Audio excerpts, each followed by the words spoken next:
Hi all.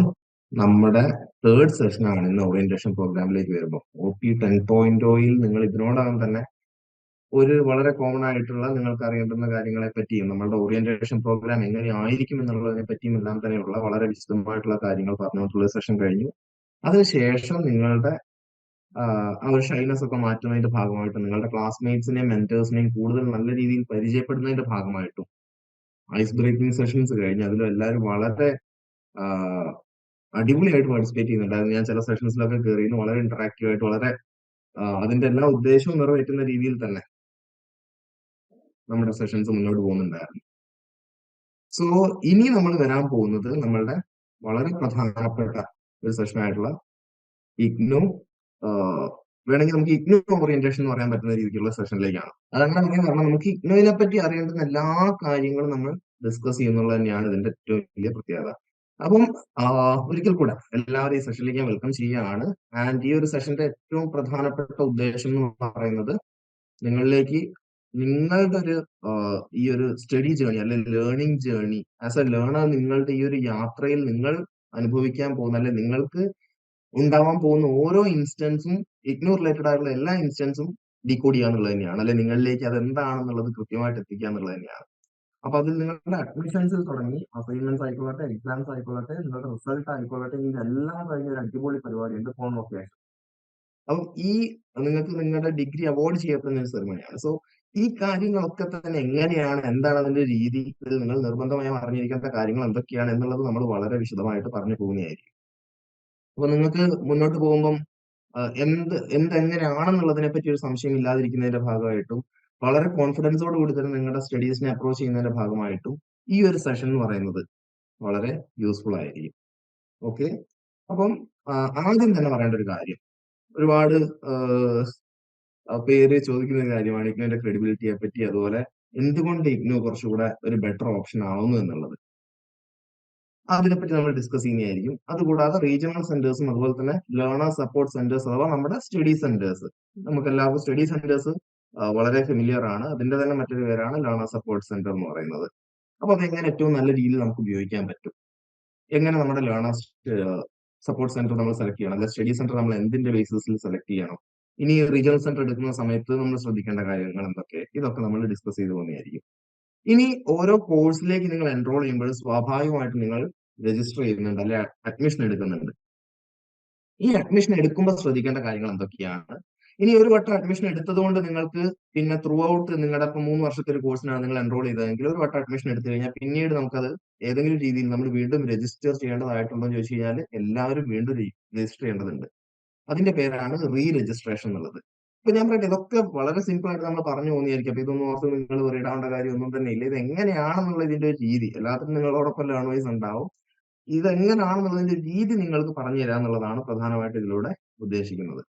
അപ്പോൾ admission എങ്ങനെ ചെയ്യാം, അല്ലെങ്കിൽ അഡ്മിഷനിൽ ശ്രദ്ധിക്കേണ്ട കാര്യങ്ങൾ, റീ രജിസ്ട്രേഷൻ എങ്ങനെ ചെയ്യാം, അതിൽ ശ്രദ്ധിക്കേണ്ട കാര്യങ്ങൾ എന്തൊക്കെയാണ്. ABCID, DEB ID എന്ന് പറഞ്ഞിട്ട് 2 ഐഡികളും കാണാൻ പറ്റും. അക്കാഡമിക് ബാങ്ക് ഓഫ് ക്രെഡിറ്റ്സും അതുപോലെ തന്നെ ഡിസ്റ്റൻസ് എഡ്യൂക്കേഷൻ ബ്യൂറോ ID. ഇത് രണ്ടും വെച്ചുകൊണ്ടാണ് നിങ്ങൾ അഡ്മിഷൻ എടുക്കുന്നത്. സോ ആ ഒരു അഡ്മിഷൻ എടുക്കുമ്പോൾ തന്നെ ഈ ഒരു നമ്പർ നമുക്ക് ആവശ്യമുള്ളൂ. അത് നോട്ട് ചെയ്ത് വെച്ച് കഴിഞ്ഞാൽ പിന്നെ അതിനെപ്പറ്റി നമ്മൾ അധികം ചിന്തിക്കേണ്ടതില്ല. സോ നെക്സ്റ്റ് വരുന്നത് അസൈൻമെന്റ്സ് ആണ്. അപ്പൊ ഇഗ്നോ അസൈൻമെന്റ്സ് എങ്ങനെ ചെയ്യാം, അതിന്റെ എത്രത്തോളം വെയിറ്റേജ് മറ്റ് പരീക്ഷകളിലേക്ക്, അല്ല നമ്മൾ കോഴ്സ് പാസ് ആവുന്നതുമായി ബന്ധപ്പെട്ട് അസൈൻമെന്റ്സിന്റെ ഇമ്പോർട്ടൻസ് എന്താണ്, പൊതുവെ അസൈൻമെന്റ്സിന്റെ സബ്മിഷൻ ഡേറ്റ് എപ്പോഴാണ് വരാറ്, അതുപോലെ അസൈൻമെന്റ് അവർ ഇവാലുവേറ്റ് ചെയ്തിട്ടുണ്ടോ ഇല്ലയോ എന്നുള്ളത് നമുക്ക് എങ്ങനെ തിരിച്ചറിയാൻ പറ്റും എന്നുള്ള കാര്യങ്ങൾ, അതിൽ ഏത് വെബ്സൈറ്റിൽ പോകണമെന്നും ഒക്കെ തന്നെ നമ്മൾ വിശദമായിട്ട് ഡിസ്കസ് ചെയ്യും.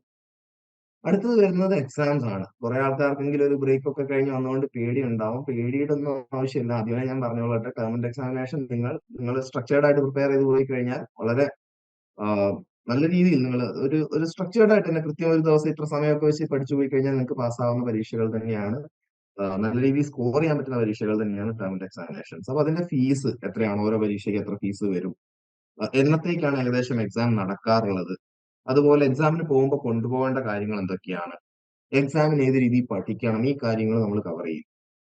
അതൊക്കെ വളരെ സിമ്പിൾ ആയിട്ട് തന്നെ നിങ്ങളിലേക്ക് എത്തിക്കും. ഇനി ഈ പഠിച്ചെഴുതുന്ന പരീക്ഷയുടെ റിസൾട്ട് എപ്പോൾ വരും, ഏത് ഫോമാറ്റിലാണ് റിസൾട്ട് ഉണ്ടാവുക, നമുക്ക് റിസൾട്ട് എന്നുള്ള രീതിയിൽ നമ്മുടെ കയ്യിലേക്ക് എന്താണ് കിട്ടുക എന്നിങ്ങനെയുള്ള കാര്യങ്ങൾ. ഇനി ഏതെങ്കിലും ഒരു സബ്ജക്ട് നിങ്ങൾക്ക് മാർക്ക് കുറഞ്ഞു പോയാൽ സപ്പോസ് അതിന്റെ ഓപ്ഷൻസ് എന്തൊക്കെയാണ് എന്നുള്ളത് നമുക്ക് നോക്കാം. പിന്നെ ഫൈനലി വരുന്നത് നമ്മുടെ കോൺവൊക്കേഷനെ പറ്റിയും ഡിഗ്രിയെ പറ്റിയുമാണ്. കോൺവൊക്കേഷൻ എന്ന് പറഞ്ഞാൽ ഞാൻ പറഞ്ഞു ഡിഗ്രി അവാർഡിംഗ് സെറിമണിയാണ്. നിങ്ങൾ ആ ഒരു കോഴ്സ് കംപ്ലീറ്റ് ചെയ്ത് കഴിയുമ്പോൾ നിങ്ങൾക്ക് ഡിഗ്രി തരുന്ന ഒരു പരിപാടിയാണ് കോൺവൊക്കേഷൻ. അത് അതാത് റീജിയണൽ സെന്റേഴ്സിലൊക്കെ നടക്കുമെന്നും അതിന്റെ മറ്റ് രീതികൾ എങ്ങനെയൊക്കെയാണെന്നുള്ളതും ഞാൻ ഡിസ്കസ് ചെയ്യുന്നതായിരിക്കും. സോ എന്നോടൊപ്പം തന്നെ ഈ കാര്യങ്ങൾ ഡിസ്കസ് ചെയ്യുന്നതിനായിട്ട് റലീസ് സാറും ജോയിൻ ചെയ്തിട്ടുണ്ട്. സോ ഇതില് കുറെ കാര്യങ്ങൾ റലീസ് സാറായിരിക്കും ഡിസ്കസ് ചെയ്യുക, ബാക്കി കുറച്ച് കാര്യങ്ങൾ ഞാനും ഡിസ്കസ് ചെയ്യുന്നതായിരിക്കും. ആൻഡ് ഇതിന്റെ കൂടെ തന്നെ നിങ്ങളുടെ വരും ദിവസങ്ങളിലേക്കുള്ള ആക്ഷൻ ടാസ്കും മറ്റു കാര്യങ്ങളും, പിന്നെ അതിൽ നിങ്ങൾ എന്തായാലും നിർബന്ധമായും ഫില്ല് ചെയ്യേണ്ട ആക്ഷൻ ടാസ്കിലെ ഫോമിന്റെ കാര്യങ്ങളൊക്കെ തന്നെ അതും നമ്മൾ സംസാരിക്കുന്നതായിരിക്കും. ഓക്കെ, സോ ഇത്രയും പറഞ്ഞുകൊണ്ട് അങ്ങനെയാണ് നമുക്ക് സ്റ്റാർട്ട് ചെയ്താലോ? എല്ലാം റെഡി ആണെന്ന് വരുന്നു. ഓക്കെ, അപ്പൊ അങ്ങനെയാണെങ്കിൽ നമുക്ക് ഇഗ്നുവിനെ പറ്റി ഒന്ന് ബേസിക് ആയിട്ടുള്ള കുറച്ച് കാര്യങ്ങൾ പറഞ്ഞു തുടങ്ങാം. ഇപ്പൊ രാജ്യത്തെ ആദ്യ വിദൂര വിദ്യാഭ്യാസ കേന്ദ്രമായിട്ട് ഡിസ്റ്റൻസ് എഡ്യൂക്കേഷൻ സെന്റർ അല്ലെങ്കിൽ യൂണിവേഴ്സിറ്റി ആയിട്ട് ഇഗ്നു സ്ഥാപിതമാവുന്നത് 1985-ലാണ്. ഈ 1985 ഒരു പാർലമെന്റ് ആക്ട് പ്രകാരമാണ് ഇഗ്നു സ്ഥാപിതമാവുന്നത്. അപ്പം ആ ഒരു സമയത്ത് നമുക്ക് ഈ പറഞ്ഞ ഡിസ്റ്റൻസ് എഡ്യൂക്കേഷനിലേക്ക് വരുമ്പോൾ വേറെ ഓപ്ഷൻസ് ഉണ്ടായിരുന്നില്ല എന്നുള്ളത് കൊണ്ട് തന്നെ കൃത്യമായിട്ട് അതിന്റെ ഒരു നീഡ് മനസ്സിലാക്കിയാണ് സെൻട്രൽ ഗവൺമെന്റ് ഈ ഒരു യൂണിവേഴ്സിറ്റി സ്ഥാപിക്കുന്നത്. 1987 തൊട്ട് വ്യത്യസ്ത കോഴ്സുകൾ യൂണിവേഴ്സിറ്റി കൊടുത്തു തുടങ്ങുകയും ചെയ്തിട്ടുണ്ട്. സോ അവിടുന്ന് ഇങ്ങോട്ട് നോക്കുമ്പോൾ ഏകദേശം 40 ഇയേഴ്സ് ആയിട്ടുണ്ട് ഇഗ്നുവിന്. ആ 40 ഇയേഴ്സിൽ ഇഗ്നു എത്രത്തോളം വളർന്നു എന്നുള്ളത് നിങ്ങൾക്ക് കാണാൻ സാധിക്കും. ഇന്ന് നൂറുകണക്കിന് കോഴ്സുകൾ, ഡിഗ്രിയും പിജിയും സർട്ടിഫിക്കറ്റ് കോഴ്സുകളും എല്ലാമായിട്ട് നൂറുകണക്കിന് കോഴ്സുകൾ കൊടുത്തു വരുന്ന ഇഗ്നുവിൽ നിന്ന് ഓരോ വർഷവും അല്ലെങ്കിൽ ഒരു വർഷത്തെ കണക്കെടുത്തു കഴിഞ്ഞാൽ കറന്റ് ലേണേഴ്സ് എന്ന് പറയുന്നത് ഇതിൽ കാണിച്ചിരിക്കുന്നത് ഏകദേശം 30 ലക്ഷം എന്നുള്ളതാണ്. പക്ഷെ ചില ഡാറ്റയിൽ 40 ലക്ഷം ഒന്നും കാണിക്കുന്നുണ്ട്. എന്നിരുന്നാലും നമുക്ക് 30 ലക്ഷത്തിൽ തന്നെ പോവാം. 30 ലക്ഷത്തിലേറെ ലേണേഴ്സ് ആണ് അറ്റ് എ ടൈം ഇഗ്നുവിൽ പഠിച്ചുകൊണ്ടിരിക്കുന്നത്. അപ്പൊ തന്നെ അതിലെ കോഴ്സുകൾ എത്രത്തോളം ഉണ്ടെന്നും അതിലുള്ള ട്രസ്റ്റ് എത്രത്തോളം ആണെന്നുള്ളത് നമുക്ക് കൃത്യമായിട്ട് മനസ്സിലാക്കാൻ സാധിക്കും. ഇങ്ങനെ ഈ ഒരു 30 ലക്ഷത്തിലേറെ വരുന്ന ലേണേഴ്സിനെ മാനേജ് ചെയ്യുന്നതിന്റെ ഭാഗമായിട്ട് നമുക്ക് ഇന്ത്യയിലെമ്പാടുമായി ഏകദേശം 67ഓളം റീജിയണൽ സെന്റേഴ്സ് ഉണ്ട്. അതിൽ നമ്മൾ അറിയേണ്ടത് കേരളത്തിലെ പ്രധാന 3 റീജിയണൽ സെന്റർ എന്നുള്ളത് ഒരുപാട് ആൾക്കാർക്ക് ഇതിനോടകം തന്നെ അറിയിക്കുകയുണ്ടാകും. എന്നാലും അറിയാത്ത ആരെങ്കിലും ഉണ്ടെങ്കിൽ അവർക്കായിട്ട് പറയാം. 1 വടകര റീജിയണൽ സെന്റർ ആണ്, 2 എറണാകുളം റീജിയണൽ സെന്റർ ആണ്, 3 ട്രിവാൻഡ്രം റീജിയണൽ സെന്റർ ആണ്. ഈ 3 റീജിയണൽ സെന്റേഴ്സിലായിട്ടാണ് കേരളത്തിലെ ഭൂരിഭാഗം വരുന്ന ലേണേഴ്സും പഠിക്കുന്നത്. ഇനി ഇതിന്റെ ഒരു ക്വാളിറ്റി എന്താണ്? നമ്മുടെ സെൻട്രൽ യൂണിവേഴ്സിറ്റികളിലേക്ക് പോകുമ്പോഴും അതുപോലെ മറ്റ് കേരളത്തിലെ യൂണിവേഴ്സിറ്റികളിലേക്കും ഇന്ത്യയിലെ മൊത്തം യൂണിവേഴ്സിറ്റികളൊക്കെ തന്നെ നമുക്ക് അളക്കാൻ വ്യത്യസ്ത മാനദണ്ഡങ്ങളുണ്ട്. അത് പ്രധാനമായിട്ടും 2 റാങ്കിംഗ് ആണ്. ഒന്ന് NAAC എന്നുള്ള റാങ്കിംഗ് ഫ്രെയിംവർക്ക് ആണ്, രണ്ടാമത്തത് NIRF ആണ്. അപ്പൊ ഇതിൽ NAAC എന്ന് പറയുന്നത് നമുക്ക് 5 വർഷമൊക്കെ എടുത്തുകൊണ്ട് ഒരു യൂണിവേഴ്സിറ്റിയെ പഠിച്ചുകൊണ്ട് അവർക്ക് നൽകുന്ന ഒരു സ്കോറാണ്, പല മേഖലകൾ പരിഗണിച്ചുകൊണ്ട്. അതായത് ഒരു വിദ്യാർത്ഥിക്ക് എത്ര അധ്യാപകരുണ്ട് തുടങ്ങിയ പല റേഷ്യോയും കാര്യങ്ങളും ഒക്കെ തന്നെ പരിഗണിച്ചുകൊണ്ട് അതാത് യൂണിവേഴ്സിറ്റികൾക്ക് ഓരോ ഗ്രേഡ് കൊടുക്കുകയാണ് ചെയ്യുക. അപ്പം നാക്കിന്റെ A+ എന്ന് പറഞ്ഞാൽ തന്നെ വളരെ മികച്ചൊരു ഗ്രേഡാണ്. ഇപ്പൊ രാജ്യത്ത് തന്നെ വളരെ ചുരുക്കം യൂണിവേഴ്സിറ്റികൾക്കേ നമുക്ക് അഭിമാനത്തോടെ പറയാൻ സാധിക്കും ഇഗ്നുവിലെ ലേണേഴ്സ് എന്നുള്ള നിലയ്ക്ക് NAACയുടെ A++ ഗ്രേഡ് ലഭിച്ചിട്ടുള്ളൂ.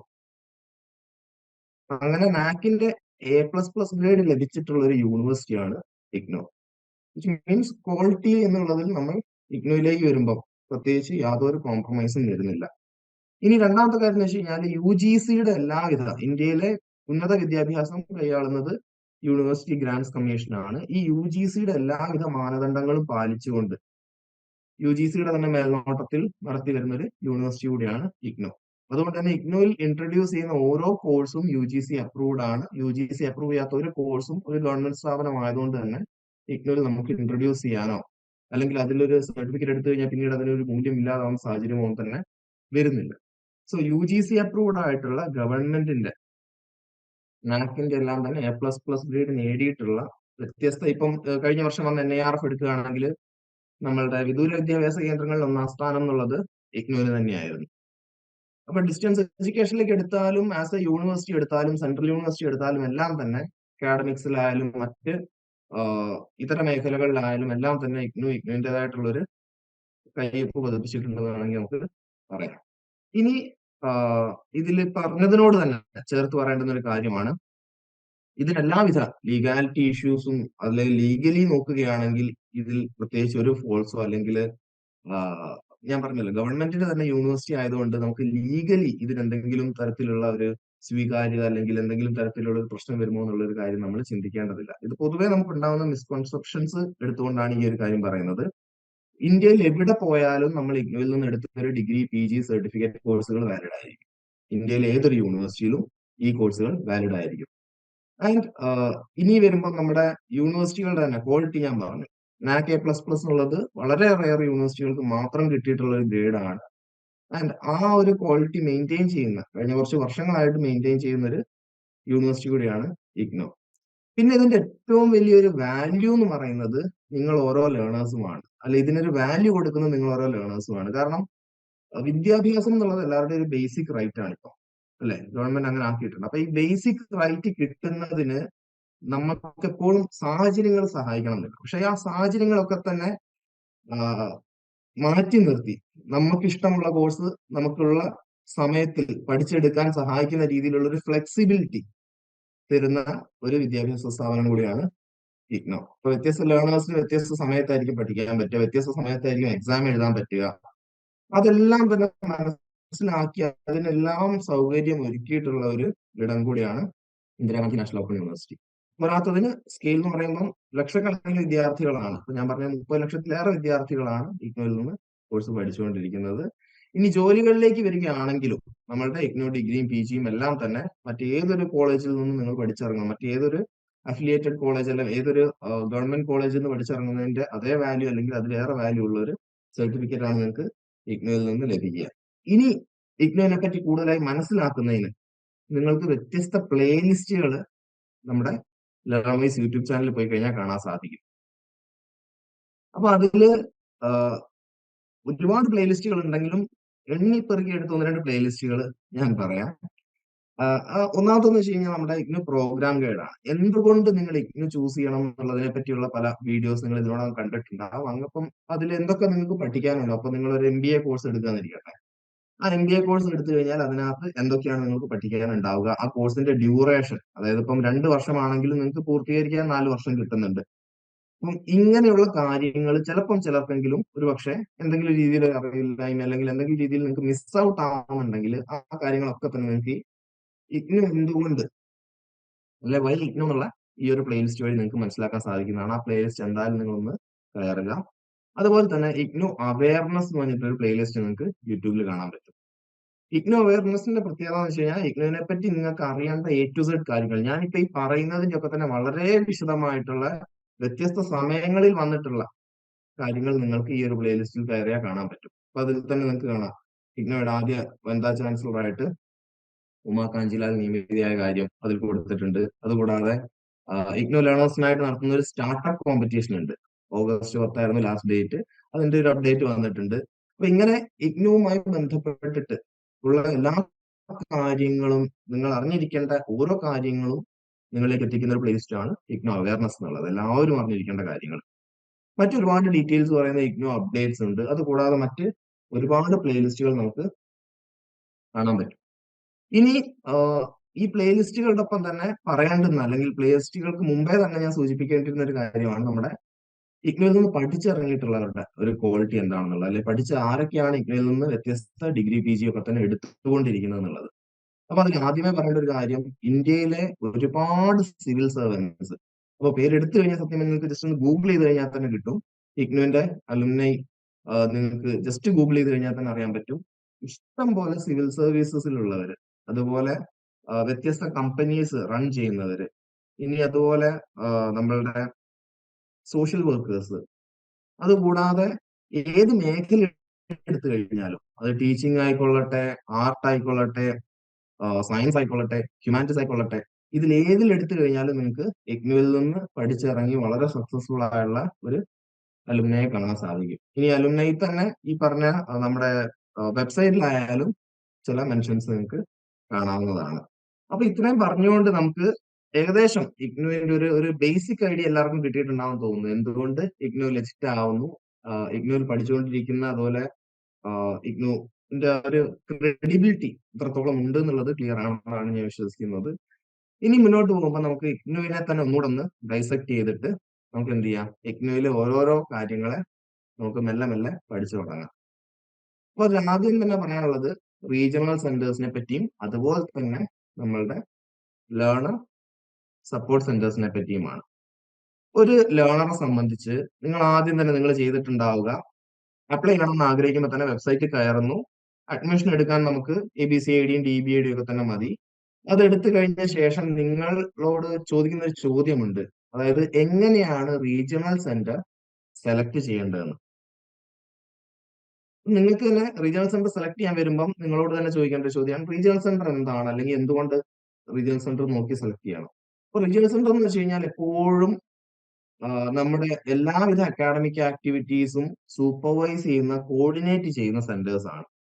അപ്പൊ നമുക്ക് കോൺവൊക്കേഷൻ നടത്തുന്നുണ്ടെങ്കിൽ ഞാൻ പറഞ്ഞു ഓൾറെഡി റീജിയണൽ സെന്റർ ആണ് ചെയ്യുക. ഇനി ഇവിടുന്ന് പോകുന്ന നിങ്ങളുടെ എല്ലാവിധ അക്കാഡമിക് കാര്യങ്ങളും നിങ്ങൾക്ക് എന്ത് ചെയ്യാം, റീജിയണൽ സെന്ററിൽ കണക്ട് ചെയ്ത് കഴിഞ്ഞാൽ അതിന്റെ അപ്ഡേറ്റും, ഇനി അത് ഇപ്പം റിസൾട്ട് വന്നിട്ടുണ്ടോ അല്ലെങ്കിൽ റിസൾട്ട് എന്താണ് വൈകുന്നത് തുടങ്ങിയ കാര്യങ്ങളൊക്കെ തന്നെ നിങ്ങൾക്ക് ആ ഒരു റീജിയണൽ സെന്റർ ത്രൂ ആണ് ശരിക്കും അറിയാൻ സാധിക്കുക.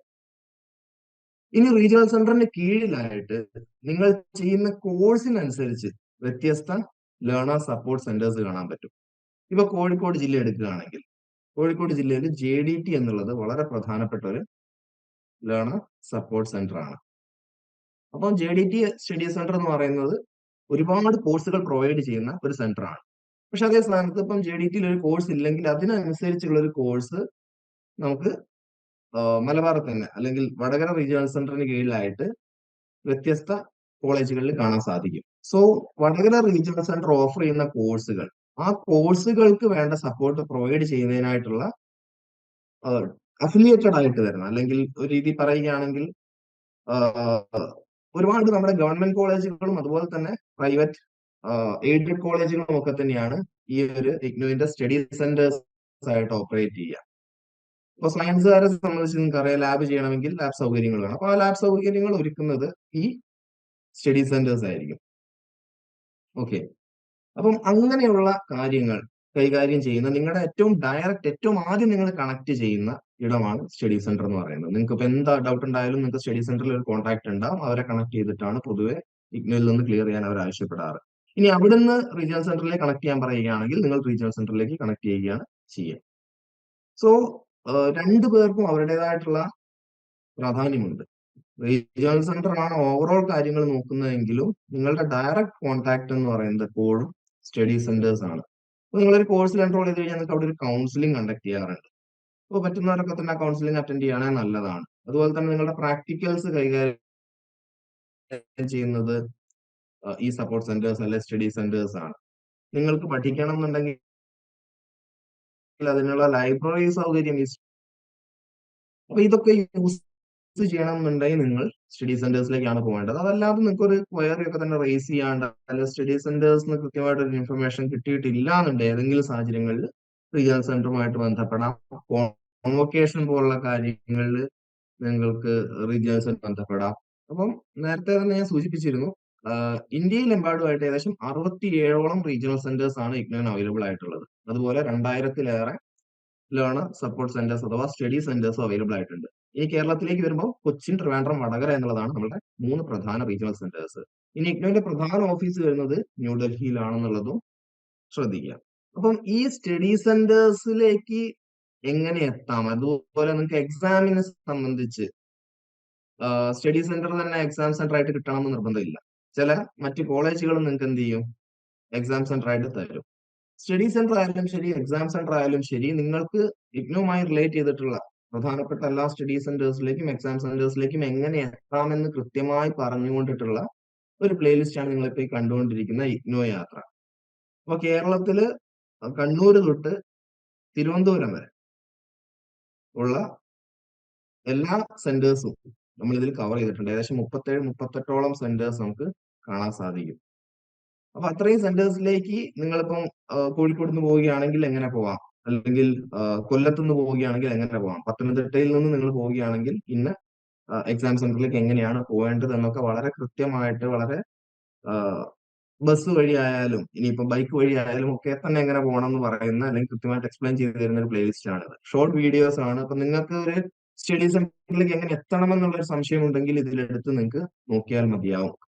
കൃത്യമായിട്ട് നിങ്ങൾക്ക് എങ്ങനെ സ്റ്റഡി സെന്ററിലേക്ക് എത്താം എന്നുള്ളൊരു കാര്യം മനസ്സിലാക്കാൻ ഇത് തന്നെയാണ് ഏറ്റവും യൂസ്ഫുൾ ആവുന്ന ഒരു പ്ലേലിസ്റ്റ്. നിങ്ങൾക്ക് മൊത്തം യൂട്യൂബ് നോക്കിക്കഴിഞ്ഞാലും ഇത്രയും ഈസി ആയിട്ട് കാര്യങ്ങൾ പറഞ്ഞു തരുന്ന, അല്ലെങ്കിൽ ഇത്രയും എളുപ്പത്തിൽ നിങ്ങൾക്ക് ഇത്രയും അധികം എക്സാം സെന്റേഴ്സിന്റെ ഒരു കാര്യം, അല്ലെങ്കിൽ എക്സാം സെന്റേഴ്സിലേക്ക് എങ്ങനെ എത്താമെന്നുള്ള ഒരു വിവരം ഒരിടത്തായിട്ട് കിട്ടുന്നത് ബുദ്ധിമുട്ടായിരിക്കും. സോ ഈ ഒരു പ്ലേലിസ്റ്റും, ഇഗ്നോ യാത്ര എന്നുള്ളതാണ് പ്ലേലിസ്റ്റിന്റെ പേര്, അതും എല്ലാവരും ഒന്ന് നോട്ട് ചെയ്ത് വെക്കുക. അപ്പൊ ഇതൊക്കെ ഞാൻ എടുത്തു പറയുന്നതിന്റെ കാര്യം, നിങ്ങൾക്ക് നോട്ട് ചെയ്ത് വെച്ച് കഴിഞ്ഞാൽ സ്റ്റഡി സെന്റർ സംബന്ധിച്ചോ അല്ലെങ്കിൽ ഈ പറഞ്ഞ റീജിയണൽ സെന്റർ സംബന്ധിച്ചോ എന്തെങ്കിലുമൊക്കെ തന്നെ ഡൗട്ട്സ് നിങ്ങൾക്ക് ഉണ്ടെങ്കിൽ, അതുപോലെ ഇതൊക്കെ തന്നെ നമ്മുടെ ലാസ്റ്റിലേക്ക് വരുന്ന ആക്ഷൻ പ്ലാനിലേക്ക് വരുമ്പോഴേക്കും, ആക്ഷൻ ടാസ്കിലേക്ക് വരുമ്പോഴേക്കും നിങ്ങൾക്ക് വളരെ യൂസ്ഫുൾ ആയിരിക്കും. സോ ആ ഒരു കാര്യം കൂടെ ഓർക്കുക. ഇതിന്റെ ഒക്കെ തന്നെ ചോദ്യങ്ങൾ നിങ്ങൾ ഉത്തരം പറയേണ്ടതായിട്ട് വരും. നിങ്ങൾക്ക് അതുപോലെ ഒരു ഫോമാണ് തയ്യാറാക്കിയിട്ടുള്ളത്. അപ്പൊ ആ ഉത്തരങ്ങൾ നൽകുന്നതിന് ഈ പറഞ്ഞിരിക്കുന്ന കാര്യങ്ങളൊക്കെ ഒന്ന് നോട്ട് ചെയ്യുന്നുണ്ട് എന്നുള്ള ഉറപ്പ് വരുത്തുക. അപ്പോൾ നമുക്ക് ലാസ്റ്റിലേക്ക് എല്ലാം വരുമ്പോൾ ബെസ്റ്റ് ലേണർ എന്നൊക്കെ പറഞ്ഞ് ഇതിനുള്ള ഒരുപാട് സമ്മാനങ്ങളും കാര്യങ്ങളൊക്കെ ഉള്ളതാണ്. അപ്പൊ എല്ലാവരും നോട്ട് ചെയ്യുന്നുണ്ടെന്ന് ഞാൻ വിശ്വസിക്കുന്നു. റീജിയണൽ സെന്റേഴ്സും അതുപോലെ തന്നെ നമ്മുടെ ലേണർ സപ്പോർട്ട് സെന്റേഴ്സും എങ്ങനെ കൃത്യമായിട്ട് യൂസ് ചെയ്യാം, അല്ലെ ഈ ഒരു രണ്ട് കാര്യങ്ങളെ പറ്റി. കാരണം നമുക്ക് ഡയറക്റ്റ് ഇഗ്നുവുമായിട്ടുള്ള ഒരു കോൺടാക്ട് എന്ന് പറയുന്നത് റീജിയണൽ സെന്റേഴ്സും ലേണർ സപ്പോർട്ട് സെന്റേഴ്സുമാണ്. അപ്പൊ ആദ്യം തന്നെ നോക്കേണ്ടുന്ന ഒരു കാര്യം എന്ന് വെച്ച് കഴിഞ്ഞാല്, നമ്മുടെ വീടിന് അടുത്തുള്ള, അല്ലെ നമ്മൾക്ക് എപ്പോഴും പോയി വരാൻ പറ്റുന്ന ഒരു സെന്റർ ആയിരിക്കണം നമ്മുടെ സ്റ്റഡി സെന്റർ എന്ന് പറയുന്നത്. നമുക്ക് എളുപ്പത്തിൽ പോയി വരാൻ പറ്റുന്ന ഒരു സ്റ്റഡി സെന്റർ എടുക്കുന്നതാണ് എന്തുകൊണ്ടും നല്ലത്. കുറെ കൂടെ നിങ്ങൾക്ക് എത്തിപ്പെടാൻ എളുപ്പമുള്ള ഒരു സ്റ്റഡി സെന്റർ എടുക്കുന്നതായിരിക്കും എന്തുകൊണ്ടും ബെറ്റർ. ഇനി റീജിയണൽ സെന്ററിലേക്ക് വരുമ്പോഴും ഈ പറഞ്ഞ ലൊക്കേഷൻ എന്നുള്ളത് പ്രധാനമാണ്. നിങ്ങൾക്ക് തിരുവനന്തപുരത്താണ് നിങ്ങളുടെ താമസമെങ്കിൽ പോലും, നിങ്ങൾക്ക് കോഴിക്കോടാണ് ജോലിയെങ്കിൽ നിങ്ങൾ വടകര റീജിയണൽ സെന്ററിന്റെ കീഴിൽ ഒരു കോഴ്സ് എടുക്കുന്നതായിരിക്കും ഒരു പക്ഷേ നല്ലത്. കാരണം അങ്ങനെ ആകുമ്പോൾ നിങ്ങൾക്ക് റെഗുലർ ആയിട്ട് കൂടുതൽ കാലവും നിങ്ങൾ കോഴിക്കോടാണ് ഉണ്ടാവുക എന്നുണ്ടെങ്കിൽ നിങ്ങൾക്ക് അത് എടുക്കുന്നതിന് അങ്ങനത്തെ പ്രത്യേകിച്ച് പ്രശ്നങ്ങളൊന്നുമില്ല. നിങ്ങളുടെ അഡ്രസ്സ് ആണല്ലോ എന്നുള്ള കാര്യങ്ങളൊന്നും തന്നെ എവിടെയും ഒരു ചോദ്യചിഹ്നമായിട്ടൊന്നും വരാൻ പോകുന്നില്ല. നിങ്ങൾക്ക് കേരളത്തിൽ എവിടെയും നിങ്ങൾക്ക് ഈ ഒരു സൗകര്യം ഉപയോഗിക്കാം. ഇഗ്നോന്റെ ഏതൊരു കോഴ്സ് നിങ്ങൾക്ക് ഏതൊരു സ്റ്റഡി സെന്ററിന് കീഴിലും എടുക്കാവുന്നതാണ്. അപ്പൊ നിങ്ങളുടെ അഡ്രസ്സ് അതാണെന്ന് കരുതിയിട്ട് നിങ്ങൾക്ക് ഇവിടെ കോഴ്സ് എടുക്കാൻ പറ്റായികയൊന്നുമില്ല. അതുപോലെ എക്സാം സെന്ററിന്റെ കാര്യം വളരെ ഫ്ലെക്സിബിൾ ആണ്. നിങ്ങൾക്ക് അത്യാവശ്യമായിട്ടൊന്നും നിങ്ങൾക്ക് ന്യൂഡൽഹി പോകേണ്ടി വന്നിരിക്കട്ടെ, അപ്പൊ എക്സാമിന്റെ സമയത്ത് നിങ്ങൾക്ക് അപ്ലൈ ചെയ്യുമ്പോൾ ന്യൂഡൽഹിയിലുള്ള സെന്റേഴ്സ് നിങ്ങൾക്ക് ഓപ്റ്റ് ചെയ്യാൻ പറ്റും. അങ്ങനെ ആകുമ്പോൾ നിങ്ങൾക്ക് അതിലും എക്സാം എഴുതുന്നതിലും നിങ്ങൾക്ക് ഒരു ബുദ്ധിമുട്ടൊന്നും തന്നെ വരുന്നില്ല. സപ്പോസ് നിങ്ങൾക്ക് എന്തെങ്കിലും തിരക്ക്, ഇപ്പൊ ജോലി മാറിപ്പോയി കഴിഞ്ഞാൽ സ്റ്റഡി സെന്റർ ഒക്കെ ചേഞ്ച് ചെയ്യാനുള്ള ഓപ്ഷൻ അത് വേറെയും ഉണ്ട് കേട്ടോ. പക്ഷെ എക്സാം ആവുന്ന സമയത്തൊക്കെ ആണെങ്കിൽ നിങ്ങൾക്ക് എക്സാം സെന്റർ അപ്ലൈ ചെയ്യുമ്പോൾ തന്നെ ഇഷ്ടമുള്ള സെന്റർ കൊടുക്കാനുള്ള സൗകര്യം, ഫ്ലെക്സിബിലിറ്റി ഒക്കെ ഇന്ന് തരുന്നുണ്ട്. ഇനി റീജിയണൽ സെന്റേഴ്സിന്റെ കൃത്യമായിട്ടുള്ള അപ്ഡേറ്റ്സ് നിങ്ങളിലേക്ക് എത്തുന്നതായിരിക്കും. അപ്പൊ അതിൽ കൗൺസിലിങ്ങും അതുപോലെ തന്നെ പ്രാക്ടിക്കലിന്റെയും ഒക്കെ തന്നെ ഡേറ്റ് കൃത്യമായിട്ട് നോട്ട് ചെയ്യുക. അതെല്ലാം തന്നെ സമയം കംപ്ലീറ്റ് ചെയ്ത് പോകുന്നുണ്ടെന്നുള്ളത് ഉറപ്പുവരുത്തുക. അത് അസൈൻമെന്റ് ലാംഗ്വേജിലൂടെ തന്നെ ലഭിക്കും. സബ്മിറ്റ് ചെയ്യണമെന്നുള്ള കാര്യങ്ങളൊക്കെ തന്നെ അതിന്റെ അസിസ്റ്റൻസ് നമുക്ക് കാണാൻ പറ്റും. ഇനി സബ്മിഷൻ എന്ന് പറയുന്നത്, നിങ്ങളുടെ അസൈൻമെന്റ് സബ്മിറ്റ് ചെയ്യുന്ന സമയത്ത് നിങ്ങൾക്ക് രണ്ട് രീതിയിൽ, ഒന്നെങ്കിൽ ഓൺലൈൻ ആയിട്ട് സബ്മിറ്റ് ചെയ്യാം, അല്ലെങ്കിൽ നിങ്ങൾക്ക് ഹാർഡ് എടുക്കാൻ പറ്റും, അല്ലെങ്കിൽ അതിന്റെ ഒരു കോപ്പി നിങ്ങൾക്ക് അവിടെ കൊണ്ട് കൊടുക്കാൻ പറ്റും സ്റ്റഡി സെന്ററിൽ. അപ്പൊ അത് ഏത് രീതിയിൽ ചെയ്യണം എന്നുള്ളത് ആൻഡ് അതനുസരിച്ച് നിങ്ങൾക്ക് സ്റ്റഡി സെന്റർ ഡിപെൻഡന്റ് ആണ്. അപ്പൊ സ്റ്റഡി സെന്റർ സ്റ്റഡി സെന്ററിനെ ആയിരിക്കില്ല സ്വാഭാവികമായിട്ട് നിങ്ങൾ ഓപ്റ്റ് ചെയ്തിട്ടുണ്ടാവുക. അപ്പൊ അങ്ങനെ അടുത്ത് തന്നെയുള്ള സ്റ്റഡി സെന്റർ ആകുമ്പോൾ നിങ്ങൾക്ക് എന്ത് ചെയ്യാം, ഹാർഡ് കോപ്പി വളരെ പെട്ടെന്ന് കൊണ്ട് കൊടുക്കാനും സാധിക്കുന്നതാണ്. അപ്പൊ അതുകൊണ്ടുകൂടിയാണ് നമുക്ക് ഒരു അത്യാവശ്യം വന്നു കഴിഞ്ഞാൽ നമ്മൾ ആദ്യം പോവുക സ്റ്റഡി സെന്ററിലേക്കാണ്. അപ്പൊ അങ്ങനത്തെ സാഹചര്യങ്ങളിൽ സ്റ്റഡി സെന്ററിലേക്ക് എന്ത് ചെയ്യേണ്ടതുണ്ട്, നമ്മൾ പെട്ടെന്ന് എത്താൻ പറ്റുന്നുണ്ട് എന്നുള്ള കാര്യം പറയേണ്ടതുണ്ട്. ഓക്കെ, അപ്പൊ ഇത്രയാണ് പ്രധാനമായിട്ട് എനിക്ക് ഈ ഒരു മൊമെന്റിൽ പറയാനുള്ളത്. ഇപ്പം സ്റ്റഡി സെന്റേഴ്സും റീജിയണൽ സെന്റേഴ്സിനെ പറ്റിയും എനിക്ക് തോന്നുന്നു ഏകദേശം ഒരു ഐഡിയ ആയിട്ടുണ്ടാവും എന്ന് ഞാൻ കരുതുന്നു. അപ്പൊ ഞാൻ പറഞ്ഞ ഇത്രയാണ്. നമുക്ക് ഇപ്പം എന്തുണ്ടെങ്കിലും നമ്മൾ ആദ്യം തന്നെ കണക്ട് ചെയ്യുകയാണെങ്കിൽ സ്റ്റഡി സെന്റേഴ്സിലേക്കാണ് നമ്മളുടെ അസൈൻമെന്റ് കാര്യമായാലും ഒക്കെ തന്നെ നമ്മൾ കണക്ട് ചെയ്യുക. അപ്പൊ അങ്ങനെ ആവുമ്പം അടുത്തുള്ളവരിടത്താണെങ്കിൽ വളരെ എളുപ്പമായിരിക്കും കണക്ട് ചെയ്ത്. സപ്പോസ് എന്തെങ്കിലും പോകേണ്ട ആവശ്യം ഉണ്ടെങ്കിൽ നമുക്ക് പോയി വരാനൊക്കെ തന്നെ എളുപ്പമാണ്. അപ്പൊ അതുകൊണ്ട് വീടിനടുത്തുള്ള ഒരു സ്റ്റഡി സെന്റർ തന്നെ എടുക്കുന്നതായിരിക്കും എന്തുകൊണ്ടും ബെറ്റർ. സോ ഇത്രയും പറഞ്ഞുകൊണ്ട് ബാക്കി നമുക്ക് ഞാൻ റേസറെ വെൽക്കം ചെയ്യുകയാണ് സെഷനിലേക്ക്. റേസർ ബാക്കി പ്രധാനപ്പെട്ട കാര്യങ്ങളും തന്നെ ഡിസ്കസ് ചെയ്യുന്നതായിരിക്കും. ആൻഡ് കോൺവൊക്കേഷൻ പാർട്ട് ആകുമ്പോഴേക്ക് ഞാൻ വീണ്ടും ജോയിൻ ചെയ്യുന്നതായിരിക്കും. So welcome racer, over to you sir. അപ്പൊ ഈ സാറ് ജസ്റ്റ് ഒരു ഇൻട്രൊഡക്ഷൻ നൽകിയിട്ടുണ്ടായിരുന്നു. നമുക്ക് ഇഗ്നോ സ്റ്റഡി സെന്ററും റീജിയൻ സെന്ററും ഒക്കെ റിലേറ്റഡ് ആയിട്ടുള്ള കാര്യങ്ങൾ ഒരു ബേസിക് ഓവർവ്യൂ എല്ലാവർക്കും കിട്ടിയിട്ടുണ്ടെന്ന് വിചാരിക്കുന്നു. ഇനി നമുക്ക് നേരെ നമ്മൾ തീർച്ചയായിട്ടും നേരെ കാര്യത്തിലോട്ട് വരാമെന്ന് തന്നെ നമുക്ക് പറയാം. നിങ്ങൾ ഓരോരുത്തരും ഇഗ്നോയിലെ അഡ്മിഷൻ എങ്ങനെ എടുക്കാം എന്നുള്ള ഒരു കൺഫ്യൂഷൻ നിൽക്കണം. അപ്പം ആദ്യമേ തന്നെ പറയട്ടെ, നമുക്ക് ഇനി പറയാൻ പോകുന്ന എല്ലാ കാര്യങ്ങളിലും നിങ്ങളെ ഹെൽപ്പ് ചെയ്യാൻ ലേൺവൈസിൽ ഒരു ടീം തന്നെ ഉണ്ട്.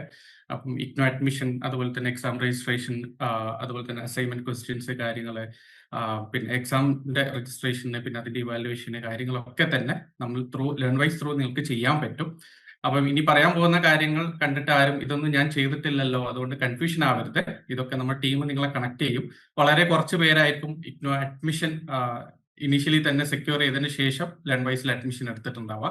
ബാക്കി എല്ലാവരും ലേൺവൈസ് ത്രൂ ഇഗ്നോ അഡ്മിഷൻ എടുക്കാൻ വേണ്ടി വെയിറ്റ് ചെയ്യുന്നവരായിരിക്കും. കുറെ പേരുടെയൊക്കെ ലേൺവൈസ് അഡ്മിഷൻ എടുത്ത് കഴിഞ്ഞിട്ടുണ്ടാവും, കുറെ പേരുടെയൊക്കെ ഓൺ ദ പ്രോസസ് ആയിരിക്കും. അപ്പം നമുക്ക് ആദ്യം തന്നെ ഇതിന്റെ ഒരു ഡീറ്റെയിലോട്ട് പോകാം. അപ്പം ബേസിക് ആയിട്ട് നമുക്ക് അറിയേണ്ട ഒരു കാര്യം എന്ന് പറയുന്നത്, ഇഗ്നോയിലെ അഡ്മിഷൻ ഓൺലൈൻ വഴിയാണ് നമ്മൾ ചെയ്യുന്നത്. അപ്പൊ അതില് നമുക്ക് അതിന്റെ ഒരു സൈറ്റ് ഉണ്ട്, igno.admission.summer.edu.in എന്ന് പറയുന്ന ഒഫീഷ്യൽ സൈറ്റ് വഴിയാണ് ഇഗ്നോ അഡ്മിഷൻ നമ്മൾ സെക്യൂർ ചെയ്യാം. അപ്പൊ അതില് കറക്റ്റ് ആയിട്ട് അതിന്റെ ഫസ്റ്റ് ഓപ്പൺ ചെയ്യുമ്പോൾ തന്നെ മേലെ തന്നെ അതിന്റെ ബാറിൽ അതിന്റെ ലാസ്റ്റ് ഡേറ്റ് കാര്യങ്ങൾ കൊടുത്തിട്ടുണ്ടാവും. അപ്പൊ ഇഗ്നോ ഇപ്രാവശ്യത്തെ ഒരു സൈക്കിളിൽ ഇപ്പം ലാസ്റ്റ് 30th ജൂലൈ ആയിരുന്നു, അതിൽ നിന്ന് ഒരു 15 ദിവസം കൂടി എക്സ്റ്റെൻഡ് ചെയ്തിട്ടുണ്ട്. കറണ്ട് ഇഗ്നോ അഡ്മിഷന്റെ ലാസ്റ്റ് ഡേറ്റ് എന്ന് പറയുന്നത് August 15 ആണ്. അപ്പം അതാണ് ലാസ്റ്റ് ഡെഡ് ലൈൻ എന്ന് പറയുന്നത്. അതിന് മുന്നേ ജൂലൈ അഡ്മിഷൻ സൈക്കിളിന് നമ്മൾ അഡ്മിഷൻ എടുക്കണം എന്നാണ് പറയുന്നത്. അപ്പൊ ബേസിക്കായി അറിയേണ്ടത്, നിങ്ങൾക്ക് പലർക്കും അറിയുന്നതായിരിക്കും, ഇഗ്നോയിൽ നമുക്ക് വർഷത്തിൽ 2 പ്രാവശ്യം അഡ്മിഷൻ എടുക്കാൻ പറ്റും. 6 മാസത്തിന്റെ ഇടക്കായിട്ട്, അത് ഒരു 6 മാസം കൂടുമ്പോഴും, അതായത് ഒന്ന് ജനുവരി സൈക്കിളാണ് ആദ്യം സ്റ്റാർട്ട് ചെയ്യുന്നുണ്ടാവുക, അത് കഴിഞ്ഞിട്ട് ജൂലൈ സൈക്കിൾ എന്ന് പറയും. ഇപ്പൊ നമ്മൾ എത്തി നിൽക്കുന്നത് ഇഗ്നോയിലെ ജൂലൈ അഡ്മിഷൻ സൈക്കിളിലാണ് എന്നുള്ളത് പ്രത്യേകം നോട്ട് ചെയ്യാം. അപ്പം വർഷത്തിൽ 2 പ്രാവശ്യം നമുക്ക് ഇഗ്നോയില് അഡ്മിഷൻ എടുക്കാൻ പറ്റും. അപ്പൊ അഡ്മിഷൻ എടുക്കുന്നതിന്റെ പ്രീ റിക്വസൈറ്റ് ആയിട്ടുള്ള 2 കാര്യം നമുക്ക് ആദ്യമേ സെറ്റ് ചെയ്ത് വെക്കേണ്ടതുണ്ട്. ഇപ്പൊ ഇനീഷ്യലി നമ്മുടെ ഈ സെഷനിൽ അഭയ് സാർ മെൻഷൻ ചെയ്തിട്ടുണ്ടായിരുന്നു, നമ്മുടെ ABC അല്ലെങ്കിൽ അബാർ ഐഡിയും അതുപോലെ തന്നെ DB ഐഡിയും നമ്മൾ ആദ്യമേ സെറ്റ് ചെയ്ത് വെക്കണം എന്നുള്ളത് പറഞ്ഞിട്ടുണ്ടായിരുന്നു. അപ്പൊ അത് നമുക്ക് ചെയ്താൽ മാത്രമേ നമുക്ക് ഇഗ്നോ അഡ്മിഷൻ ഫുള്ളി അല്ലെങ്കിൽ അത് മുന്നോട്ട് കൊണ്ടുപോകാൻ പറ്റുള്ളൂ. അപ്പം നമ്മുടെ അക്കാഡമിക് കൗൺസിലേഴ്സ് ഒക്കെ നിങ്ങളെ കണക്ട് ചെയ്യുമ്പോൾ ആദ്യം തന്നെ ഇതായിരിക്കും നിങ്ങളെ കൊണ്ട് ചെയ്യിപ്പിച്ചിട്ടുണ്ടാവുക.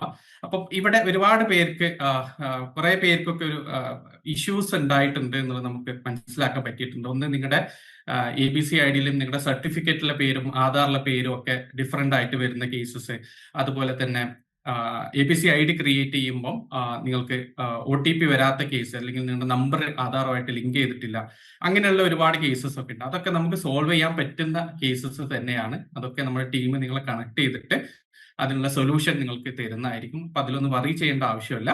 അപ്പം നമുക്ക് ചെയ്യാൻ പറ്റുന്ന എല്ലാ കാര്യങ്ങളും, നമ്മുടെ ഹെൽപ്പ് കാര്യങ്ങളും നിങ്ങൾക്ക് ഉണ്ടായിരിക്കും. അപ്പൊ ഇങ്ങനെ കുറച്ച് ടെക്നിക്കാലിറ്റീസ് അതിലുണ്ട്. അപ്പൊ കാരണം ഇനി മുതൽ അങ്ങോട്ട് ABC ഐഡി DB ഐഡി കൊണ്ട് ഉദ്ദേശിക്കുന്നത്, നമ്മൾ അതിൽ യൂട്യൂബ് ചാനലിൽ ഡീറ്റെയിൽ ആയിട്ട് വീഡിയോസ് ചെയ്തിട്ടുണ്ട്, എന്താണ് ABC ഐഡി, എന്താണ് DB ഐഡി. താല്പര്യമുള്ളവർക്ക് ജസ്റ്റ് ലേൺവൈസ് ABC ഐഡി എന്നുള്ളത് നിങ്ങളുടെ യൂട്യൂബിൽ സെർച്ച് ചെയ്ത് കഴിഞ്ഞാൽ ഈ 2 വീഡിയോസും അതിൽ വരുന്നതായിരിക്കും. അപ്പൊ നിങ്ങൾക്ക് കണ്ടു നോക്കാം എന്താണ് ഡീറ്റെയിൽ ആയിട്ട് അറിയണമെന്നുണ്ടെങ്കിൽ. ഇപ്പൊ ഞാൻ ക്വിക്കായി പറയുന്ന, ഇനി അങ്ങോട്ട് DB ഐഡിയുടെ ഒരു കാര്യം വളരെ ക്രിസ്പായി പറയുവാണെങ്കിൽ, നമ്മുടെ ഡിസ്റ്റന്റ് എഡ്യൂക്കേഷൻ ബ്യൂറോ ഐഡി എന്നാണ് പറയുന്നത്. അതായത് നമ്മൾ ചെയ്തിട്ടുള്ള ഇപ്പൊ PG ചെയ്യുവാണെങ്കിൽ നമ്മുടെ graduation certificate distant education bureau അംഗീകൃതമായിട്ടുള്ള യൂണിവേഴ്സിറ്റിയിൽ നിന്നാണ് നമ്മൾ ചെയ്തിട്ടുള്ളത് എന്നുള്ളത് ഉറപ്പുവരുത്താനാണ്. അതിലേക്ക് നമ്മൾ ഡിഗ്രി ചെയ്യുവാണെങ്കിൽ നമ്മുടെ +2ന്റെ ബോർഡ് ഈ DB എന്ന് പറയുന്ന UGCയുടെ ഒക്കെ അണ്ടറിൽ വരുന്ന ഒരു ബ്യൂറോ ആണ്, മിനിസ്ട്രി ഓഫ് എഡ്യൂക്കേഷൻ അണ്ടറിൽ വരുന്നതാണ്. അപ്പൊ അവർ അപ്രൂവ് ചെയ്തിട്ടുള്ള ബോർഡിൽ നിന്നാണോ നമ്മൾ ചെയ്തിട്ടുണ്ട് എന്നുള്ളത് ചെക്ക് ചെയ്യാൻ വേണ്ടിയിട്ടാണ് ഇത് പോകുന്നത്. അപ്പം ഇതാണ് DB ഐഡി കൊണ്ട് ഉദ്ദേശിക്കുന്നത്. പിന്നെ നമുക്ക് ബേസിക് ആയിട്ട് ഇഗ്നോ അഡ്മിഷൻ എടുക്കണമെങ്കിൽ നമ്മുടെ കയ്യിൽ വേണ്ടത് നമ്മുടെ ഫോട്ടോ, സിഗ്നേച്ചർ, പിന്നെ നമ്മുടെ ബേസിക് ആയിട്ടുള്ള നമ്മുടെ 10ലെയും +2ലെയും ഡിഗ്രി സർട്ടിഫിക്കറ്റ്, അതായത് PG ഉണ്ടെങ്കിൽ, PG ആണ് എടുക്കുന്നെങ്കിൽ ഡിഗ്രി സർട്ടിഫിക്കറ്റ് നമുക്ക് വേണം. അപ്പം 10th certificate, 12th certificate, degree എടുക്കുന്നുണ്ടെങ്കിൽ വേണം. അതുപോലെ PG ആണ് നമ്മൾ ഇഗ്നോയിൽ എടുക്കുന്നെങ്കിൽ ഡിഗ്രിയുടെ സർട്ടിഫിക്കറ്റ്, അതിന്റെ മാർക്ക് ലിസ്റ്റും നമ്മുടെ കയ്യിൽ ഉണ്ടായിരിക്കണം. അപ്പൊ ഇതാണ് ബേസിക് ആയിട്ട് നമ്മുടെ കയ്യിൽ വേണ്ട ഡോക്യുമെന്റ്സ് എന്ന് പറയുന്നത്. ഇതെല്ലാവർക്കും ക്ലിയർ ആണെന്ന് വിചാരിക്കുന്നു. അപ്പം ഇപ്പൊ നമ്മൾ എത്തി നിൽക്കുന്നത് ജൂലൈ അഡ്മിഷൻ സൈക്കിൾ ആണ്. വർഷത്തിൽ 2 അഡ്മിഷൻ സൈക്കിൾ ഇഗ്നോ ഓപ്പൺ ചെയ്യാറുണ്ട്, 6 മാസം ഗ്യാപ്പിലായിട്ട്. January admission cycle and July admission cycle. Okay, so ഇപ്പൊ ബേസിക് ആയിട്ടുള്ള ഒരു കാര്യം ഇതാണ്. ഇനി നമുക്ക് അത്യാവശ്യം അറിഞ്ഞിരിക്കേണ്ട കാര്യം എന്ന് പറയുന്നത്, ഇപ്പൊ നിങ്ങൾ സ്ക്രീനിൽ ഇപ്പൊ ഒരു സ്ക്രീൻഷോട്ട് കാണുന്നുണ്ടാവും. അപ്പൊ ആ ഒരു സൈറ്റിലാണ് നമ്മുടെ അഡ്മിഷൻ നമ്മൾ എടുക്കുന്നുണ്ടായിരിക്കുക. അപ്പൊ അതിൽ August 15 നിങ്ങൾ കാണുന്നുണ്ട്, ലാസ്റ്റ് ഡേറ്റ് കൊടുക്കുന്നുണ്ട്. പിന്നെ അവിടെ ന്യൂ രജിസ്ട്രേഷൻ എന്നുള്ളൊരു ഓപ്ഷൻ ഉണ്ട്. അവിടെ പോയിട്ട് നമ്മൾ രജിസ്റ്റർ ചെയ്യുക. നമ്മുടെ ബേസിക് ഡീറ്റെയിൽസ് കാര്യങ്ങളൊക്കെ കൊടുത്തിട്ട് രജിസ്റ്റർ ചെയ്ത് കഴിഞ്ഞാൽ പിന്നെ നമ്മുടെ മെയിൻ ആയിട്ട് നമ്മൾ ശ്രദ്ധിക്കേണ്ടത് നമ്മുടെ മെയിൽ ഐ ഡി കാര്യങ്ങൾ ഫോൺ നമ്പറൊക്കെ കറക്റ്റ് ആയിട്ട് കൊടുക്കുന്നുണ്ട് എന്നുള്ളത് ഉറപ്പുവരുത്താം. പിന്നെ നമ്മുടെ കയ്യിൽ നേരത്തെ ഞാൻ പറഞ്ഞിട്ടുള്ള ഫോട്ടോ, അതുപോലെ തന്നെ സിഗ്നേച്ചർ സർട്ടിഫിക്കറ്റ്സിന്റെ ഒക്കെ സൈസ് പ്രത്യേകം മെൻഷൻ ചെയ്യുന്നുണ്ട്. ഫോട്ടോ 100 KB കൂടാൻ പറ്റില്ല, ഇമേജ് ഫയലായിട്ട് തന്നെ വേണം. സിഗ്നേച്ചറും ഇമേജ് ഫയലായിട്ട് തന്നെ വേണം. സർട്ടിഫിക്കറ്റ് എല്ലാം ഇമേജ് ഫയലോ PDF ഫയലോ എന്നുള്ള ഫോർമാറ്റിലായാലും കുഴപ്പമില്ല, 200 KB താഴായാലും മതി. ഓക്കെ. പിന്നെ ഉള്ളത് അതിന്റെ ഒരു പ്രൊസീജിയർ ആണ്. അപ്പൊ ആ പ്രൊസീജിയർ റിലേറ്റഡ് ആയിട്ടുള്ള കാര്യവും നമ്മുടെ യൂട്യൂബിൽ ഡീറ്റെയിൽ ആയിട്ട് ഒരു 20 to 30 minutes, ഒരു ഹാഫ് ആൻ അവർ നീണ്ടു നിൽക്കുന്ന ലൈവ് അപ്ലിക്കേഷൻ വീഡിയോ നമ്മൾ ചെയ്തിട്ടുണ്ട്. അപ്പം ഇനി ആർക്കെങ്കിലും നിങ്ങൾ സെൽഫായിട്ട് ചെയ്യാനൊക്കെ താല്പര്യമുണ്ട്, അല്ലെങ്കിൽ ഇതെന്താണ് പ്രോസസ്സ് എന്നും ഡീറ്റെയിൽ ആയിട്ട് അറിയണമെന്നുണ്ടെങ്കിൽ നമ്മുടെ യൂട്യൂബ് ചാനലിൽ കയറിയിട്ട് July admission live application Learnwise എന്നുള്ളതോ അങ്ങനെ ഇത് ലേൺവൈസ് എന്ന് അടിച്ചിട്ട് ജൂലൈ 2025 ഇഗ്നോ അഡ്മിഷൻ എന്നുള്ളത് സെർച്ച് ചെയ്ത് കഴിഞ്ഞാൽ നിങ്ങൾക്ക് അതിൽ കിട്ടുന്നതാണ്. ഓക്കെ. അപ്പൊ അത് നിങ്ങൾക്ക് കണ്ടു നോക്കാം. പിന്നെ ഞാൻ ഒന്നും കൂടി റീഇറ്ററേറ്റ് ചെയ്യാണ്, പലർക്കും കൺഫ്യൂഷൻ ഉണ്ടാവും. ഞാൻ പറയുന്ന എല്ലാ കാര്യങ്ങളും നമ്മുടെ ടീം നിങ്ങൾക്ക് ചെയ്തു തരുന്നതായിരിക്കും. ഇപ്പൊ നിങ്ങൾക്ക് പലർക്കും അഡ്മിഷൻ ഫോം ഒക്കെ നിങ്ങൾക്ക് അയച്ചു തന്നിട്ടുണ്ടാവും. അപ്പൊ അതൊക്കെ ചെയ്യുന്നതെന്ന് വെച്ച് കഴിഞ്ഞാൽ നിങ്ങളുടെ ലേൺവൈസ് അഡ്മിഷന്റെ കൂടെ തന്നെ ഇഗ്നോ അഡ്മിഷൻ നിങ്ങൾ ചെയ്തിട്ടില്ലെങ്കിൽ അത് ചെയ്യാൻ വേണ്ടിയിട്ടാണ്. അപ്പം ആ രീതിയിൽ ഇനി ആരുടെയെങ്കിലും നിങ്ങൾക്ക് ഇത് കണ്ടിട്ട് അയ്യോ ഇതൊന്നും ഞാൻ ചെയ്തിട്ടില്ലല്ലോ, August 15 ആയല്ലോ എന്നുള്ള രീതിയിൽ പേടിക്കൊന്നും വേണ്ട. നമ്മുടെ ടീം കണക്ട് ചെയ്തിട്ട് നിങ്ങൾക്ക് ഇതെല്ലാം ചെയ്തു തരുന്നതായിരിക്കും. ഓക്കെ.